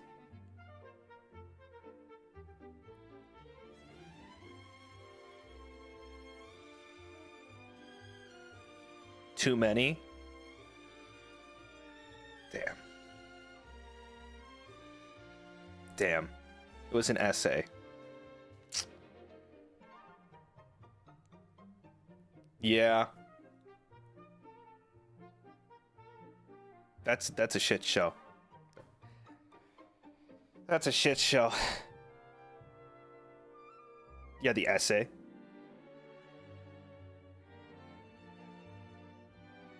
But yeah, I prefer just calls. Also, it's because like I don't like the time it takes. And I you know, I am a wise sage who has lived 3,000 years when you text message me, because I have all the time in the world to process and think about my message. But when I'm in call, I have the mental capacity of a 6-year-old, but I can at least get I need to get all my thoughts out in the very instant, so I can just get it all out and speak. Used to be a texter then talker, but my fingers Got so inaccurate to type nowadays that I switched to voice input texter. Oh, I've never done that. I think my mom does that. Voice input texting. Going like, yeah, I'm at the grocery store. Or where the fuck people do. I've never done that.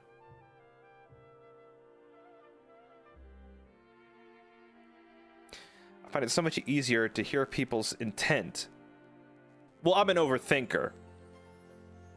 So someone can send me a message, be like, hey, we need to talk. And it could either sound like, hey, we need to talk. Like they're excited. Or it could be, hey, we need to talk. But reading that, I will always read the latter. Hey, we need to talk. You know, I will always read that. And I will always interpret any kind of message sent to me as the worst option. I always like to hear people's intent with inflection.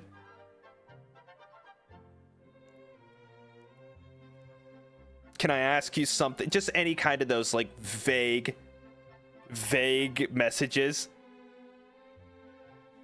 That could easily be a good thing.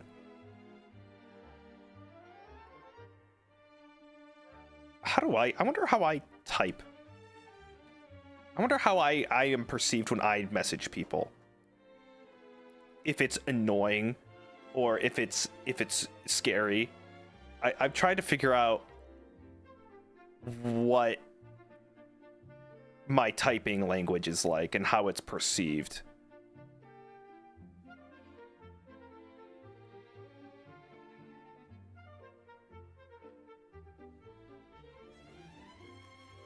I don't know. I wonder if I can read a text that has something in there.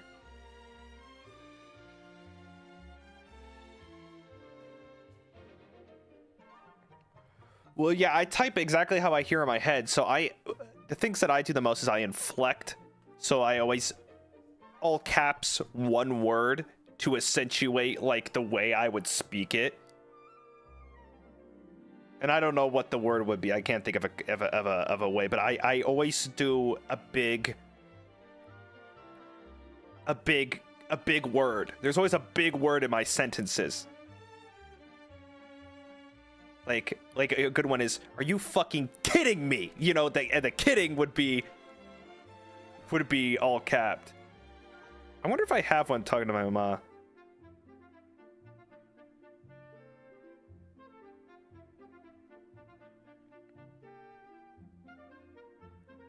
Usually, what we said something the other day.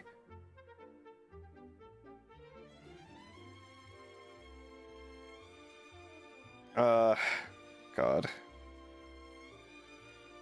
Oh, and another way I type, which I think might drive people crazy, is instead of doing one big sentence, I will do a small half sentence to accentuate that half and leave it to breathe and type another part of that sentence to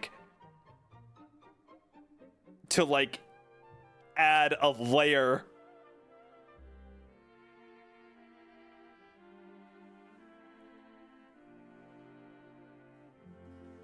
of like tone in the text. So it's like 8 messages for like 2 sentences.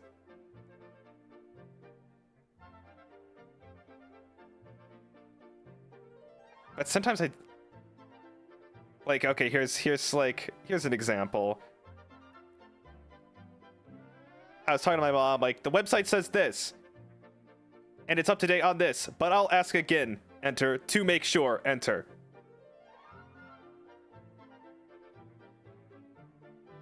I don't know what we were talking about, but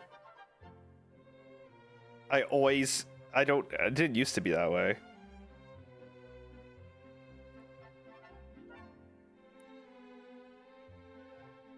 Why do I do that? I sent to my mom, don't look up hairless bears. Enter. It's fucking terrifying. Enter. I'm serious. Enter.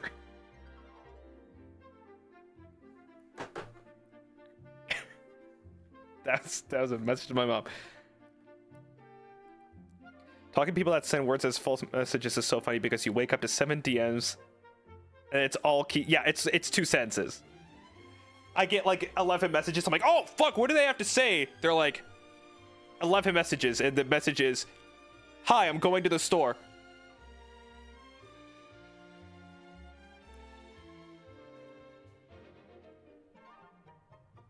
How did she react to that? Well, I told her not to look it up. It's because she sent me a picture of a hairless raccoon.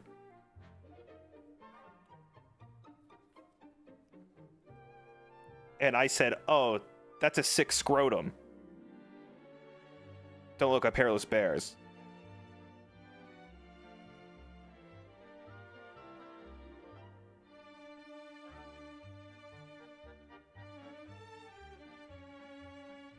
And then I said, I want a hairless cat so I can put it in a turtleneck so they can look like an evil European in an ice skating film.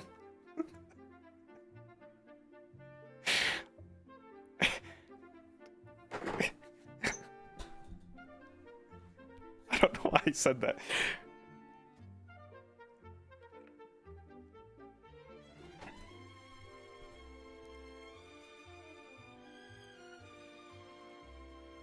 These are the messages to my mom.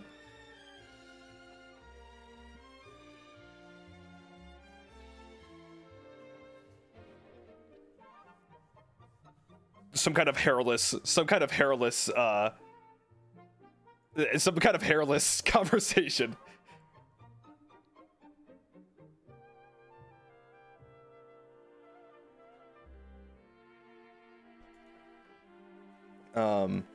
But yeah, text message language is crazy because everyone has a different voice in my head when I read it. I'm like, okay, this person is a very serious texter. This person is always like kind of goofy. But the scariest text is when the person that you read with a goofy voice sends you the serious text. And then it's the scariest text you've ever read in your entire life. It's real scary. Your life may as well be over if you get the serious text from the low-key chill person that you always go, they sound like this in your head, eh?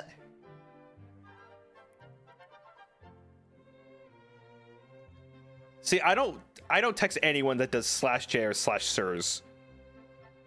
I don't talk to anybody that does that, which tells me that is a more, I almost feel like it's a more modern thing. I don't know anybody that does that. People using proper punctuation gets me so worried. I used to type with full stops all the time. I actually used to type with full stops and like all that, and I still kind of do. But I used to type with full stops and commas all the time and do like complete sentences, and I actually dialed back because people treated me weird. And now I type with lowercase and I wanted to feel more mature typing with commas and full stops, and I still do sometimes. But now I've actually dialed back and typed less, like I can give less of a shit. Because people would treat me like we were in a meeting, and I didn't like that. The thing I use the most that I think people don't get when I type this way, because when people that don't know me, I use 3 ellipses all the time as like a sarcastic way of telling a joke. Like if I only use it for ominous effect. I only use it as a way to like emphasize on something funny.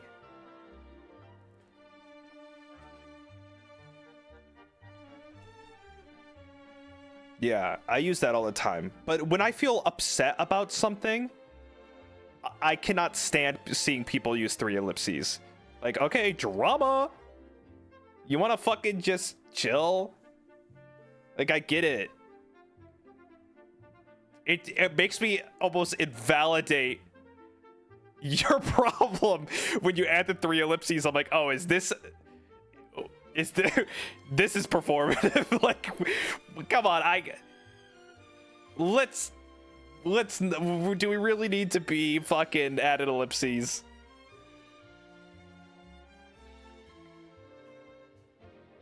You know, love your VTuber model. Hey, thank you.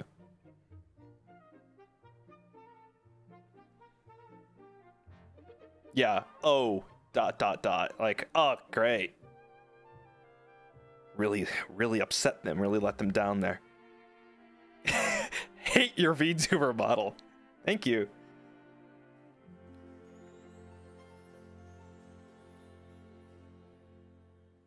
I use exclamation points a lot. Is that a boomer thing to do? I use exclamation points all the time. Really excited.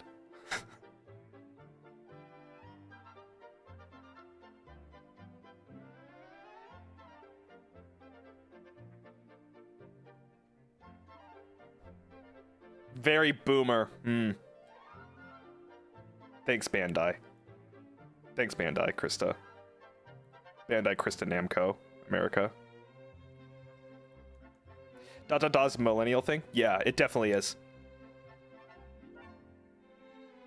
Which is crazy because I didn't adopt that from emails or anything, because I didn't do chat boards or any of that shit. I started texting. I didn't have a phone until I was in 8th grade. Okay. So I didn't really know texting. And I learned most of it through like Steam and Skype, I guess, was really when I kind of took off on doing like text language and stuff like that. I got a phone real late.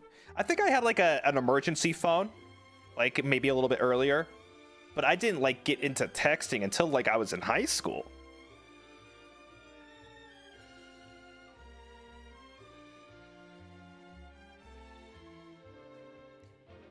But it's crazy because just the way I type and the way I talk, apparently, especially in formal settings, people think I'm very old.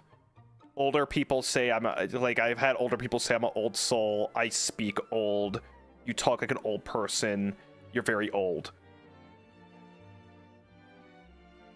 I don't know where I got that. I don't know where I got like old speak. And I'm not trying to say like mature or like adult. I'm saying like you're old. Which I don't take offense to. I actually kind of like it, but I'm just fascinated by like what that means. What is a youthful soul as a 30-year-old versus a old soul? What's the difference in like demeanor or speak or whereabouts? You know, I don't fucking know. I put that tweet out about being treated. I should be treated my age. And like some people found the opportunity to like fucking dunk on me, like they were getting a fucking jab in for calling me 30, which is so funny to me because like, yeah, guess what? The ticking hand of time moves for literally everybody. I could be 40 fucking 5. Like it's ever been a matter or an important piece of discussion. Who gives a fuck?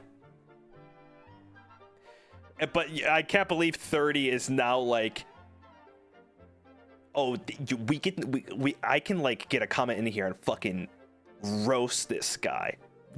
We've hit that. That's the age where people, it's like you're fucking smoked and rolled, bro. You're fucking 30, which is wild. Like in 40 years, someone's got to be like, yeah, I'm 22, and people are gonna be like, oh, the 8-year-old's got to be on the computer and be like, oh, fucking 22.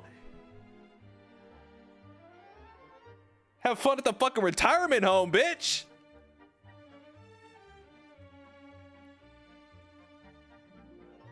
Which is wild.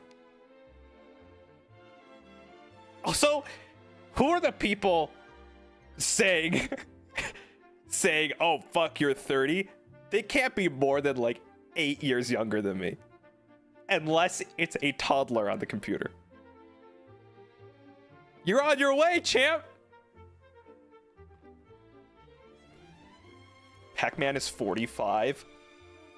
Fucking washed.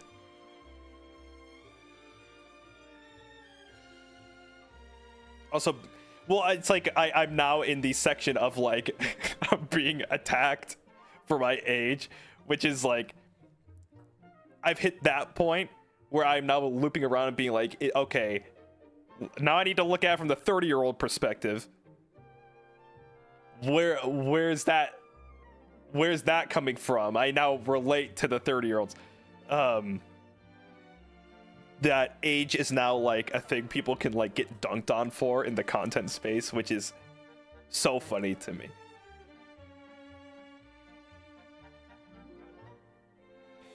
Because I could have kept it hidden, you know, kept it under wraps, but I've never felt the need to. The second I'm ashamed of my age, is the second I start developing some kind of like fountain of youth journey, trying to fucking encapsulate Forever 27. I've never found it important. I think content is the eye of the beholder. You know, it doesn't matter how old, you know, if you're old.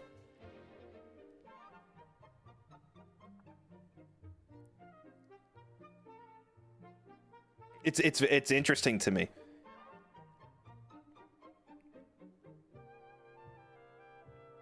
That's like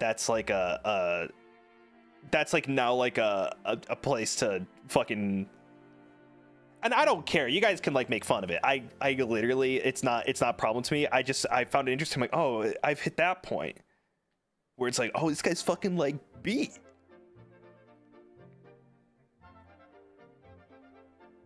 Did you have dial-up internet? I don't think so.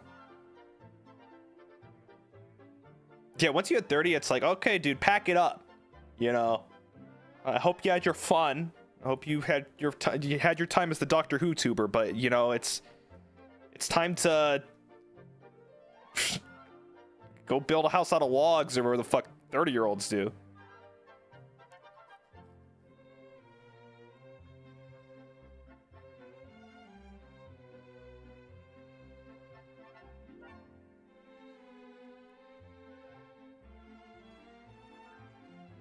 But it's yeah, I don't know.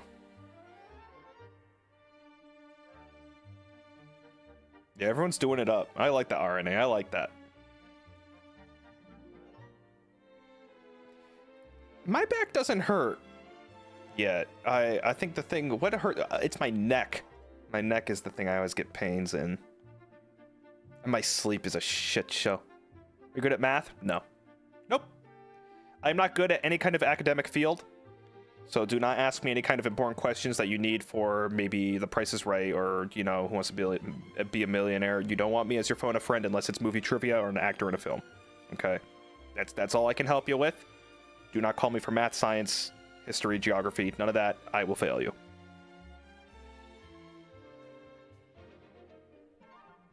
Sky Limit, thank you for the gifted. Thank you.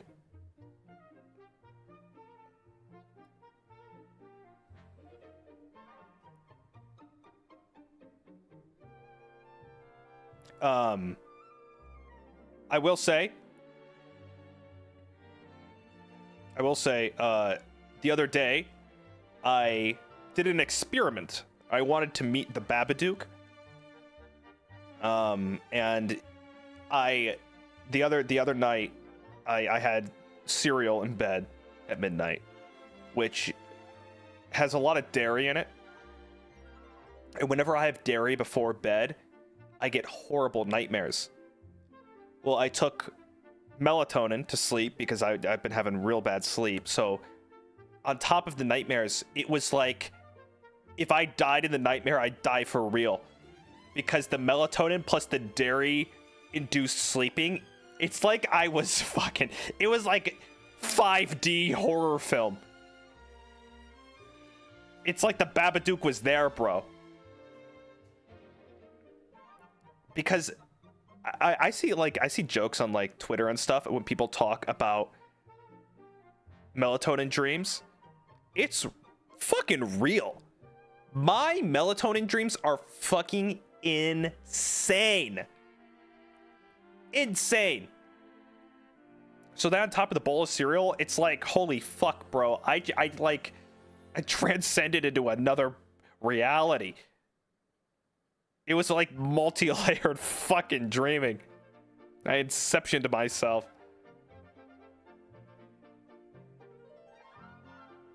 Because, man, they are like vivid. Yeah, so the nightmares, yeah, those were crazy. 60 mg of melatonin, isn't that just like a fucking mallet to the back of the head? 60? I'm getting these crazy melatonin dreams. I have a 5 milligram thing of melatonin and I cut it in half.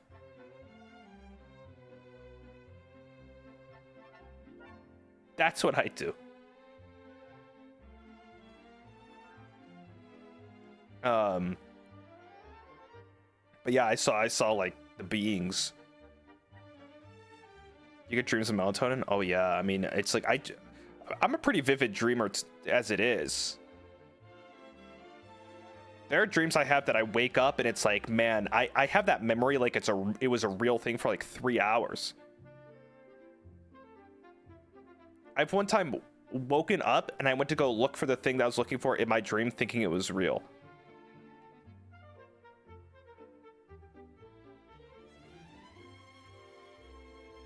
But it makes me so fucking groggy and sleepy. But man, I have not been able to get to sleep recently. It's damned if you do, damned if you don't. And right now I'm at damned if you do because I don't know. It's a shit show. So I have my corn flakes with sugar. Sometimes I try to like beat the system. I go to bed. I'm like, dude, I'm gonna have the scariest fucking dream. You could even imagine the scariest dream I'm about to have. You could try and make a scary dream, but I already know how scary this dream's gonna be. So you should even fucking try. And then I go to bed and I have the scariest dream I've ever had in my entire life. Times like 30. My brain's like, oh yeah, bitch, I'm about to show you. I'm about to show you.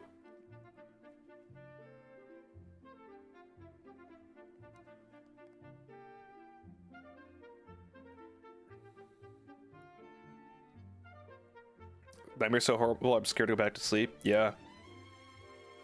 Well, the worst kind of thing that my brain does is when I wake up, it's when I hear a noise in the dream and then I wake up. And the noise in the dream feels like it was a noise in reality. And then I'm like fucking wigging out for the past next 3 hours trying to figure out if that was in a dream or if that was in reality. I'm like, oh, did someone kick my door open or is that the dream?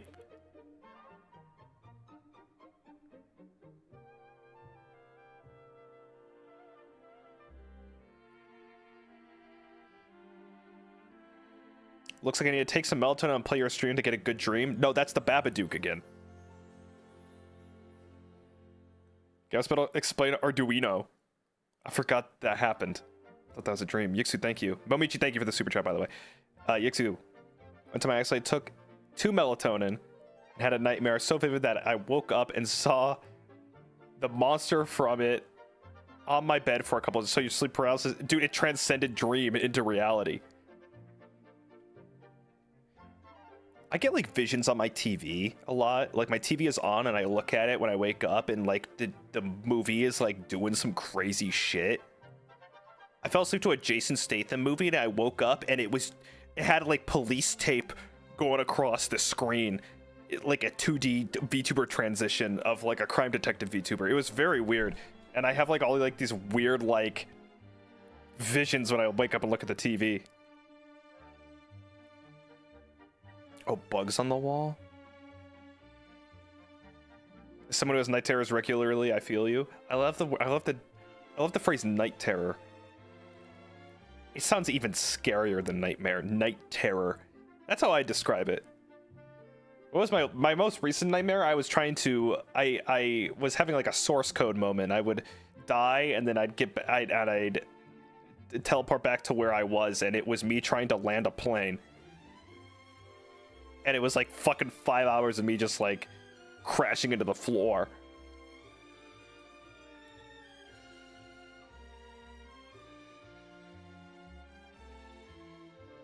Wasn't that scary in retrospect? None of them are.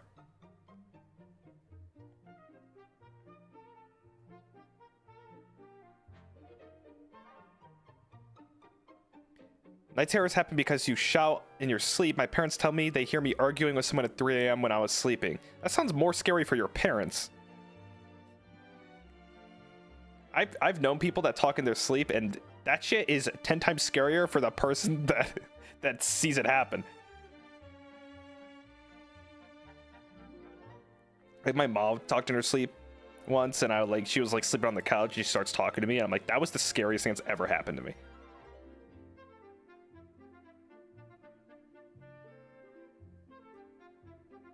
Sometimes it's funny, but not in the middle of the night when you're trying to get water. And suddenly the person that you're like closest to is the scariest thing you could have. It's like the fucking possession. Well, from Xenia, thank you for the super chat. Thank you. The worst is when you wake up and can't move and you don't see anything, but it feels like something is watching you and about to come out of your peripherals. Yeah, the peripheral, man. Is there a horror movie or a short horror film concept that there's something always there, but you can never see it because whenever you look, it's gone, but it's like in your peripheral? It's like the peripheral demon. Like you can literally never see it, but it's in your peripheral vision.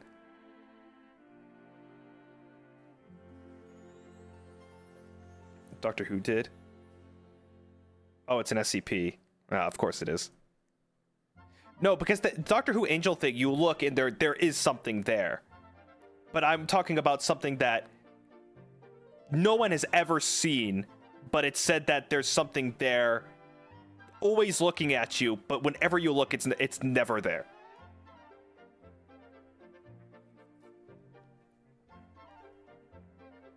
One day one day I will catch the peripheral man slipping. You know, like one day, oh, almost gotcha. And I'll turn my head and I'll find him. I'll get him.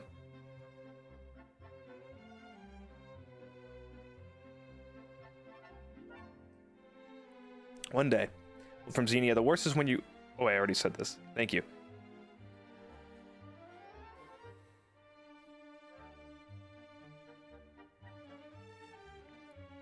Lux, thank you.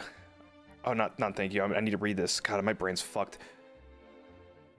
I've woken up from nightmares by hallucinating sounds before. Typically, my dreams are silent, and I've heard people shouting my name, and when no one is there, was home, it's terrifying. Yeah, like, that's the thing. It's like you wake up and you... Sometimes, like, my dream carries over. I wake up, and the dream is kind of still going. Like, there's this lag after effect of, like, the sounds in your dream to when you open your eyes.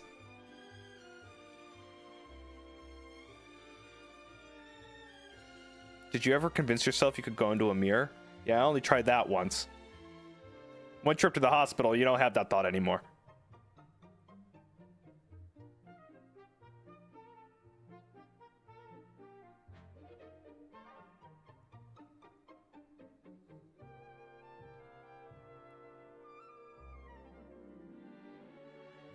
Well, there's the Bloody Mary stuff.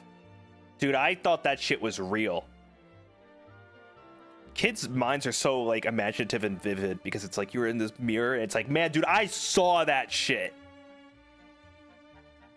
Bloody Mary was real from 11 to 13.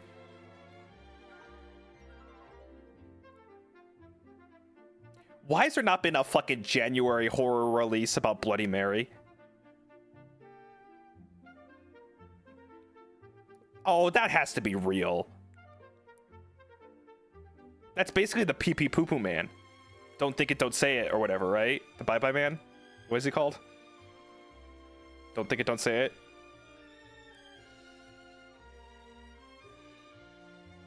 There's a Bloody Mary movie, yeah. Lumiere, thank you. Unironically, I've been trying to curse / flip my sleep paralysis demon / nightmares off, and somehow it's made them less scary. I don't get sleep paralysis demons anymore. Unless I look at my computer chair in the middle of the night. Then yes, it's very real. But I don't Well, trying to like the easiest way for me to like not be afraid of things is humanizing the supernatural. You know, even in video games and movies, it's like the second you like start thinking it like has to do taxes or something, like it makes it less scary.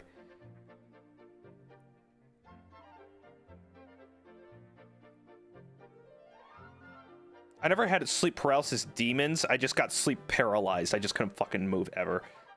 Last time we talked dreams, I mentioned my mom getting eaten by the Grinch dream. Classic. I had a second Grinch dream once where me and my siblings were like in a cabin, but the Grinch was skulking around and I had to catch him like Five Nights at Freddy's. You know what's funny? I'm gonna laugh at that, but I bet that was the scariest fucking thing imaginable in your dream. I bet it was just fucking horrific. I bet it was the most harrowing, gut-wrenching experience you could ever imagine, and I just thought of that entire process in my head, and it's the dumbest thing I could ever imagine in my entire life. I immediately imagined Jim Carrey doing the tiptoe move. He's like hunched over, tiptoeing around. Thanks for super chat, Ray Gun Pew Pew. Also, you and the Grinch, you need to sort some shit out.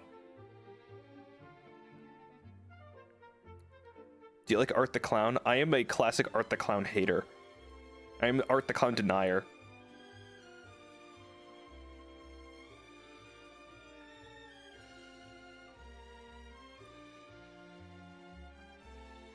Cassie thinks the pink super chat, thank you.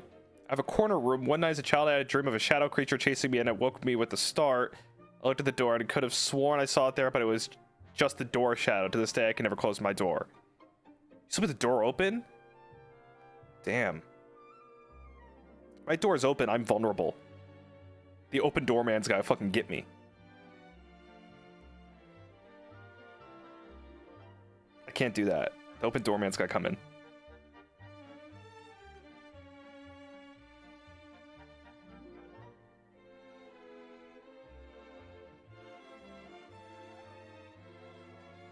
I'm trying to think of the monster I thought of when I was younger. See, the monster under the bed is such a fake one. Everyone talks about the monster under the bed, which is bullshit. The real scary one is monster in the closet that's not shut all the way. I still have to shut my closet door every night. If it's kind of creaked open, I fucking lose it. Monster in the closet door that's kind of open needs to go straight to hell.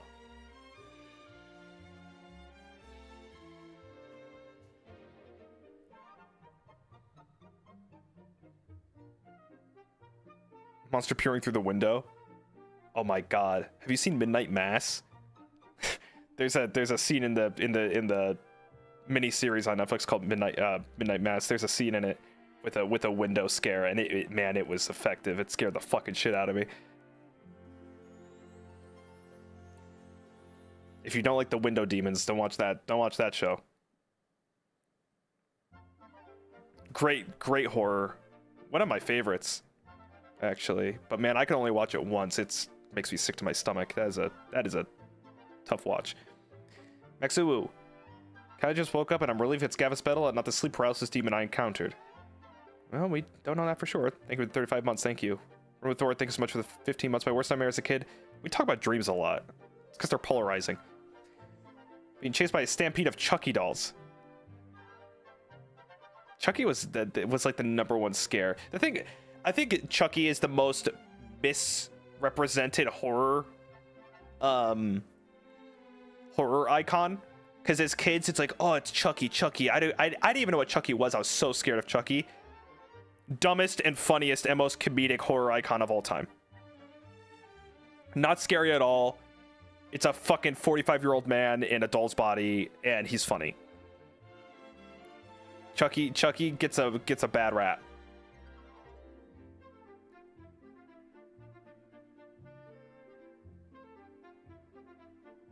I'm trying to think of one that does scare me a lot. The one that scared me the most was Jeepers Creepers for some reason.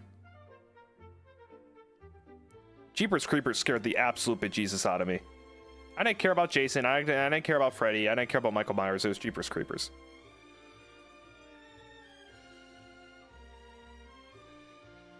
Thank you, thanks for the 1 month. Thank you, Tevioka Pudding, for the 24 months. Thank you. Yeah, Aya, thank you for the 6 months. Thank you.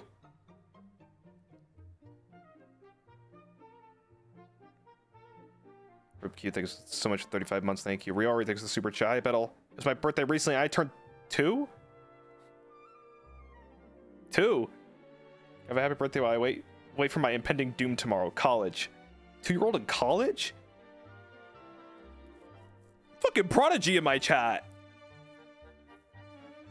Hey, when you're making the big bucks, don't forget Gavis Bettel said happy birthday to you. Happy birthday.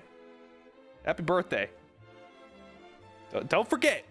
Don't forget, okay? When you're fucking like on Wall Street, like gaming the system like a fucking savant, don't forget that Gavis Bettel said happy birthday to you and didn't ask for anything ever. Rent is due in 10 days, by the way. Just a... It's a super chat. Riori.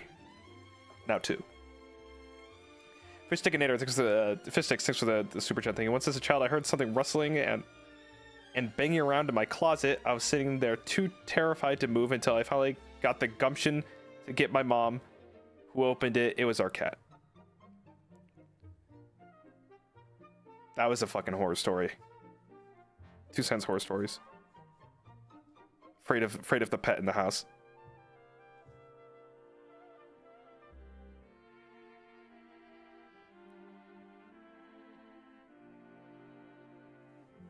David Lynch? God. I mean... I've not seen, like, any David Lynch. I don't know if I've seen, like, any.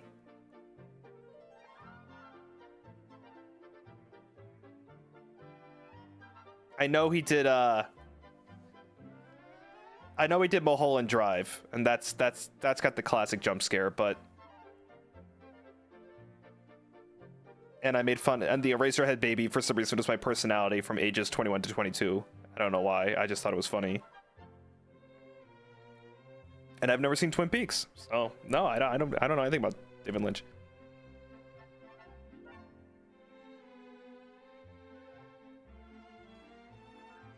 Barbie Button, thanks for 35 months. A weird amount of my nightmares involve apocalypses. Oh yeah, that's a classic. Sirens and shit.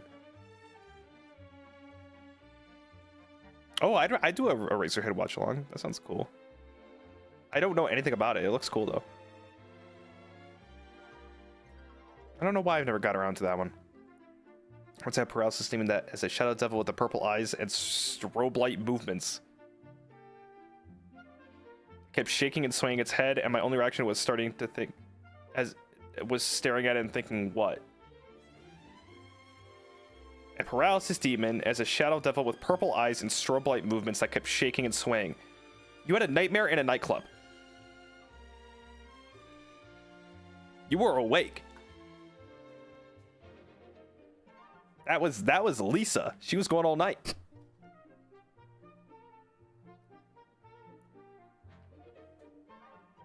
Nightclub mare. Oh, new movie. Horror nightclub mare. Ship it.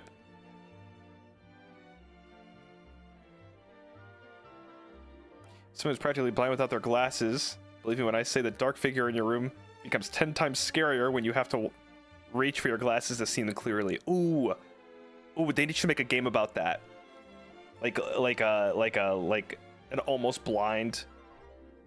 You're 88 years old and everything's blurry, but it's like Outlast when you put the camera on, but instead of the night vision camera, it's your glasses.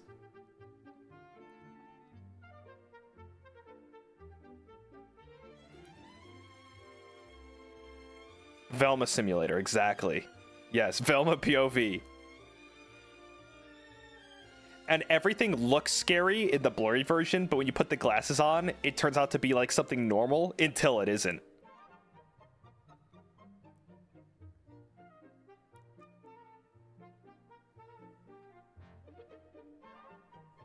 So you're always kind of on your toes. Wait, there's something there.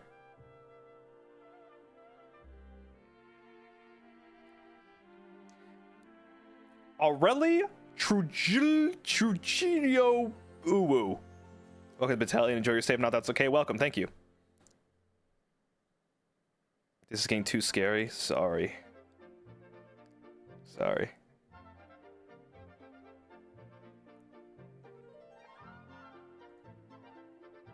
Gets pretty scary out there. What can I say? Things get pretty scary. Amelia, thanks so much. Amelia. One of my weirdest dreams is a POV of Jesus riding a roller coaster with a psychedelic filter. That was also real life.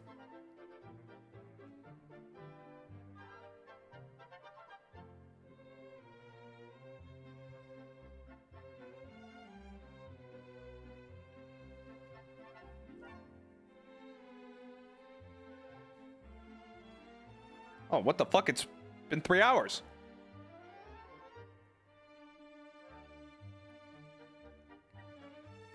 Thoughts on Friday the 13th? Do you agree it's the worst slasher ever? It's not my favorite.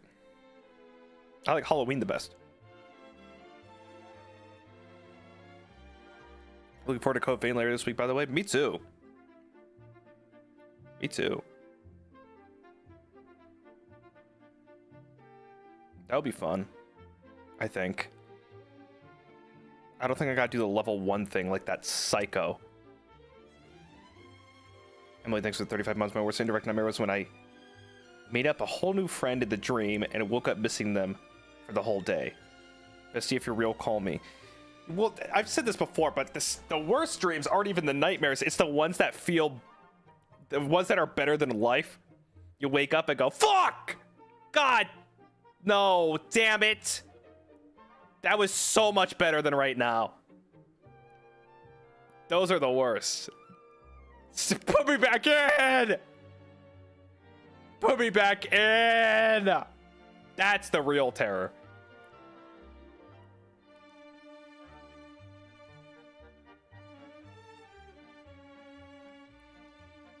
Monotox is extra 9 months. I used to have a very gory dreams when I was a kid.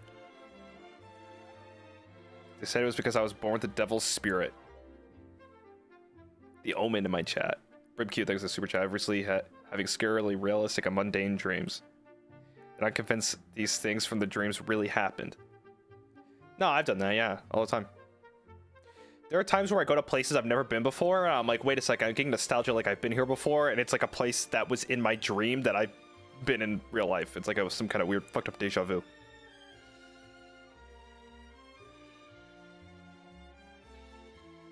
So weird.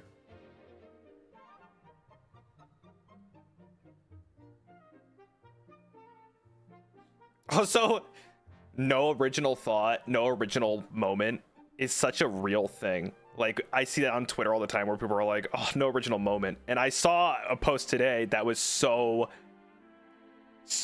on topic. It's when you and your buddy's conversation is like too real and you start doing these. And it was someone in Minecraft jumping around like the house, like in circles, like bouncing on like the stuff layered throughout the house and like running in circles and not really playing the game, but still like,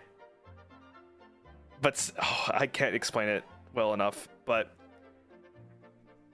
you know what I mean? It's when you're like in deep conversation in a game and you're running around in circles or balancing on things.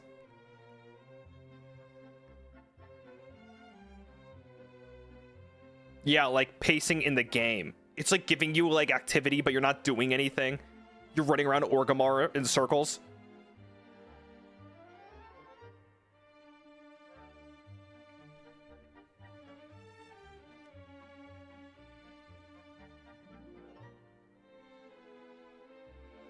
Maru, thanks so much for the one gifted. Thank you. How are you?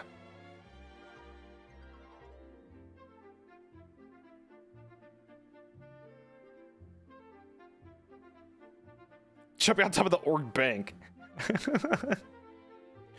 Yeah, I would do it and it would be in a while. Well, I can't think of a game recently. I haven't done that recently. It's been a long time. But yeah, it starts getting deep, or it starts getting like really intense, and it's like closing the game would be too much, but keeping the game open, it keeps it like in this grounded nature. Bye, Krista. Epic cartwheel, by the way.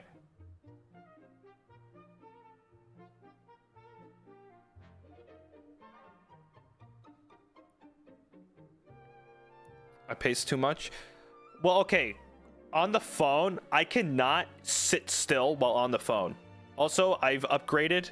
I cannot put the phone to my ear anymore. I am on speakerphone at all times. So I have to get up and walk around, and I'm holding the phone in speaker mode. I hate putting it up against my ear. It's ridiculous. I can't stand it anymore.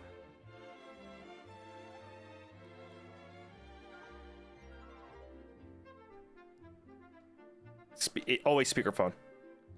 Is it older to have the phone against your ear, or is it older to have it in speaker mode? Wait, I think we have some divided opinions here.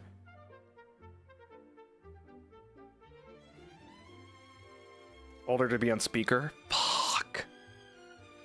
Speaker is beast mode.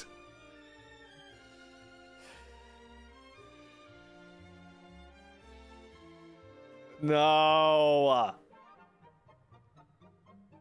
Well, not in public. I'm not. I mean, at home. I don't gotta have like any of my conversations on speakerphone in public.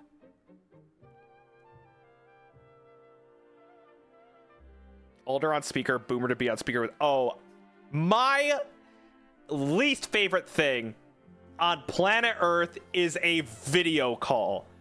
I don't know why. I can talk to people totally normally, face to face. My grandparents, I'll talk to them face to face. It's so normal. It's so like I don't have any kind of like weird feeling.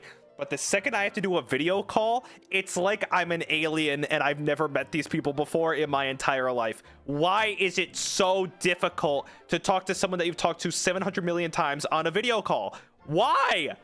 Even my mom. My mom's like, video call me. I'm like, oh, what do I do with my body? Who are you? Like, suddenly it's the most difficult thing imaginable.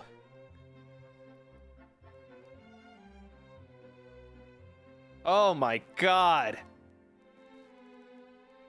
I can't do it, man.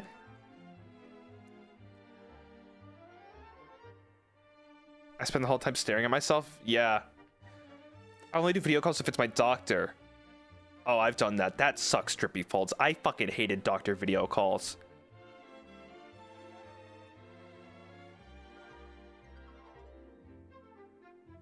But yeah, like calling your grandparents for Christmas, doing a video call, it's like pulling teeth, man. I love my grandparents, and I like talking to my grandparents, but guess what? For some reason, grandparents video call is a fate worse than death.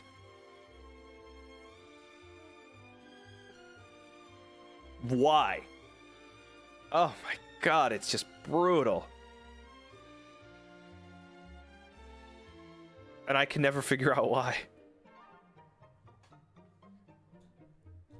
It just feels wrong. It feels wrong. I don't know what to do with my hands or my face for some reason. My sister uses video call as a replacement for my parents to babysit her kids while she does something else, and it's always weird to me. God, yeah, Wolfram, I don't know. It's so tough. Well, it's like there comes with like confusion from the video call's premise.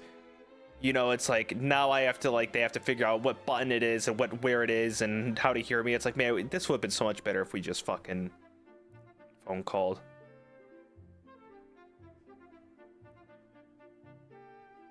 But yeah, God, I can't stand it. That's something and I'm sure in 10 years, Gavis Bettel will be here, be like, you know what I have gone into recently that I can't do any way else. I have to video call every single person I know. It's so simple. I need to see the look on their face so I know what they mean, because I don't understand the inflection of their voice. You know, it's like it just upgrades.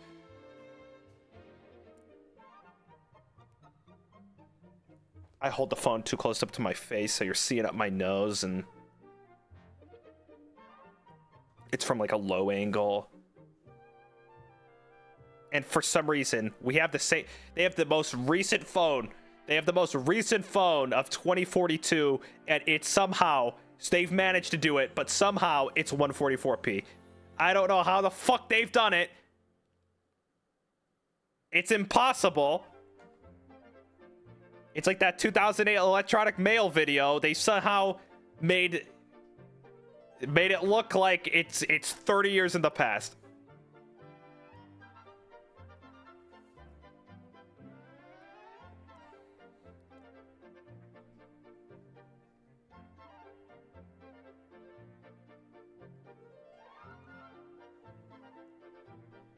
Crazy.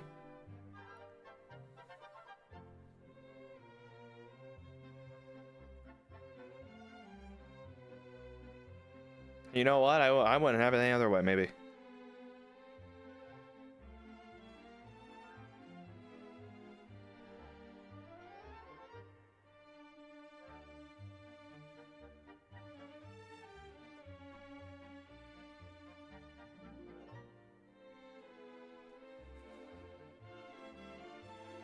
The internet cuts out and you making the worst face, yeah.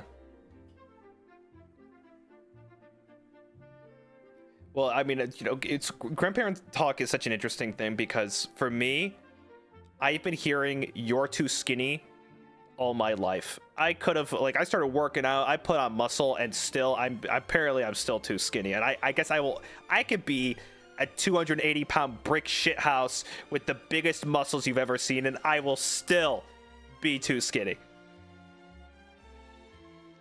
And then there's a point where I just want to go, what do you want from me? Like, what do you want me to be? What do you want? I don't know what they do. You want Baron Harkonnen? I just don't know what they want to see. I just have no idea.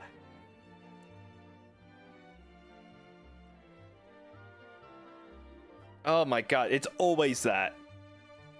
Well, there was the time where I was in like my workout arc, and I still am, but like there was a time where I was like really going, I put on a bunch of muscle, and I called my grandparents, and I was gotta wait for them to say it, and they still said it. I'm like, holy fuck, they want Hugh Jackman.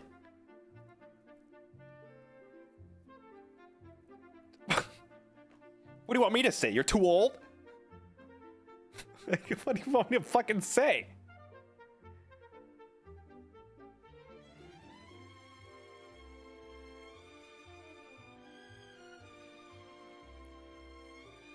I need to start fucking hitting back.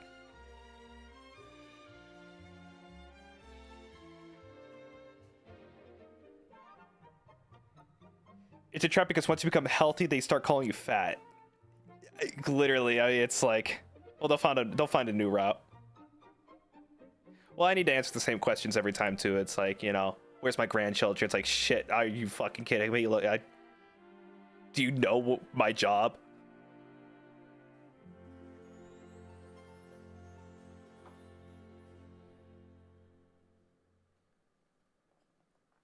What do you say? My bloodline ends with me.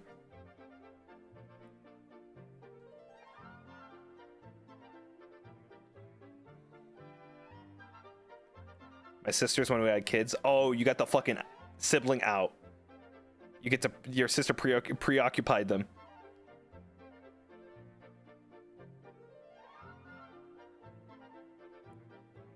Damn.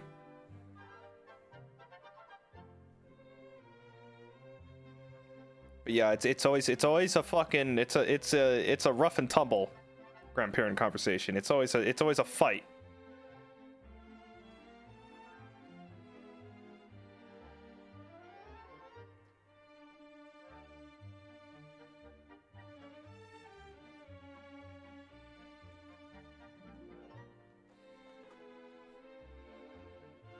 I think that's it, you guys. That is it for today. I will find you guys a redirect. Thanks for hanging out. We had a pretty good stream today. Long one. Long one. Didn't feel that long.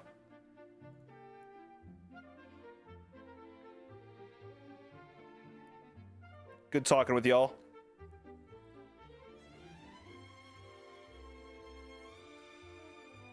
Who we got here? Shinri's doing something here. We'll send you over to Shinri. I think he's doing horror stuff. It'll be in line with our classic nightmare conversation. But we could have not bet on the puppy bowl while having a sleep paralysis demon, but better luck next time. I'll talk to you guys tomorrow with the collab at 6 p.m. 6 p.m. But first, Cynthia, thanks so much for the 5 months. Thank you. A bit advanced since your debut. Just want to say I'm really proud of you. You're one of my favorite singers. Your skills are mesmerizing. Cheering for you. Oh, thank you so much. Really appreciate that. No need to be nervous. Even if it, you know, at the tail end of this, no reason. Thank you. Very much appreciate it. Yes, I think I'm gonna try and do more singing soon. At some point in time. So pinata merch drop. Yeah, it's a supply of 1. And if you hit it, there's a surprise inside, but that will... Oh, what would my... If I had a Gavis Bettel pinata, I'd fill it with, like, entrails.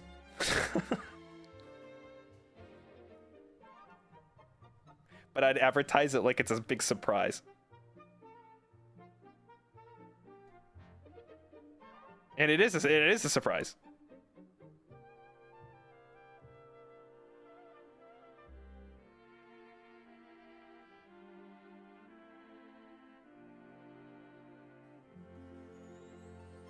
Either that or bees.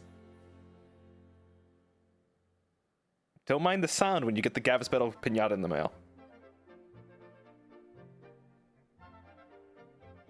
Don't mind it. Don't mind it one bit. All right, go watch Shinri. Go give him some support. See you guys tomorrow with the collab. And that has been that. Thanks so much for watching. Thank you for being patient on my time away. This is a good little refresher and getting back into the swing of things. We will see what tomorrow brings.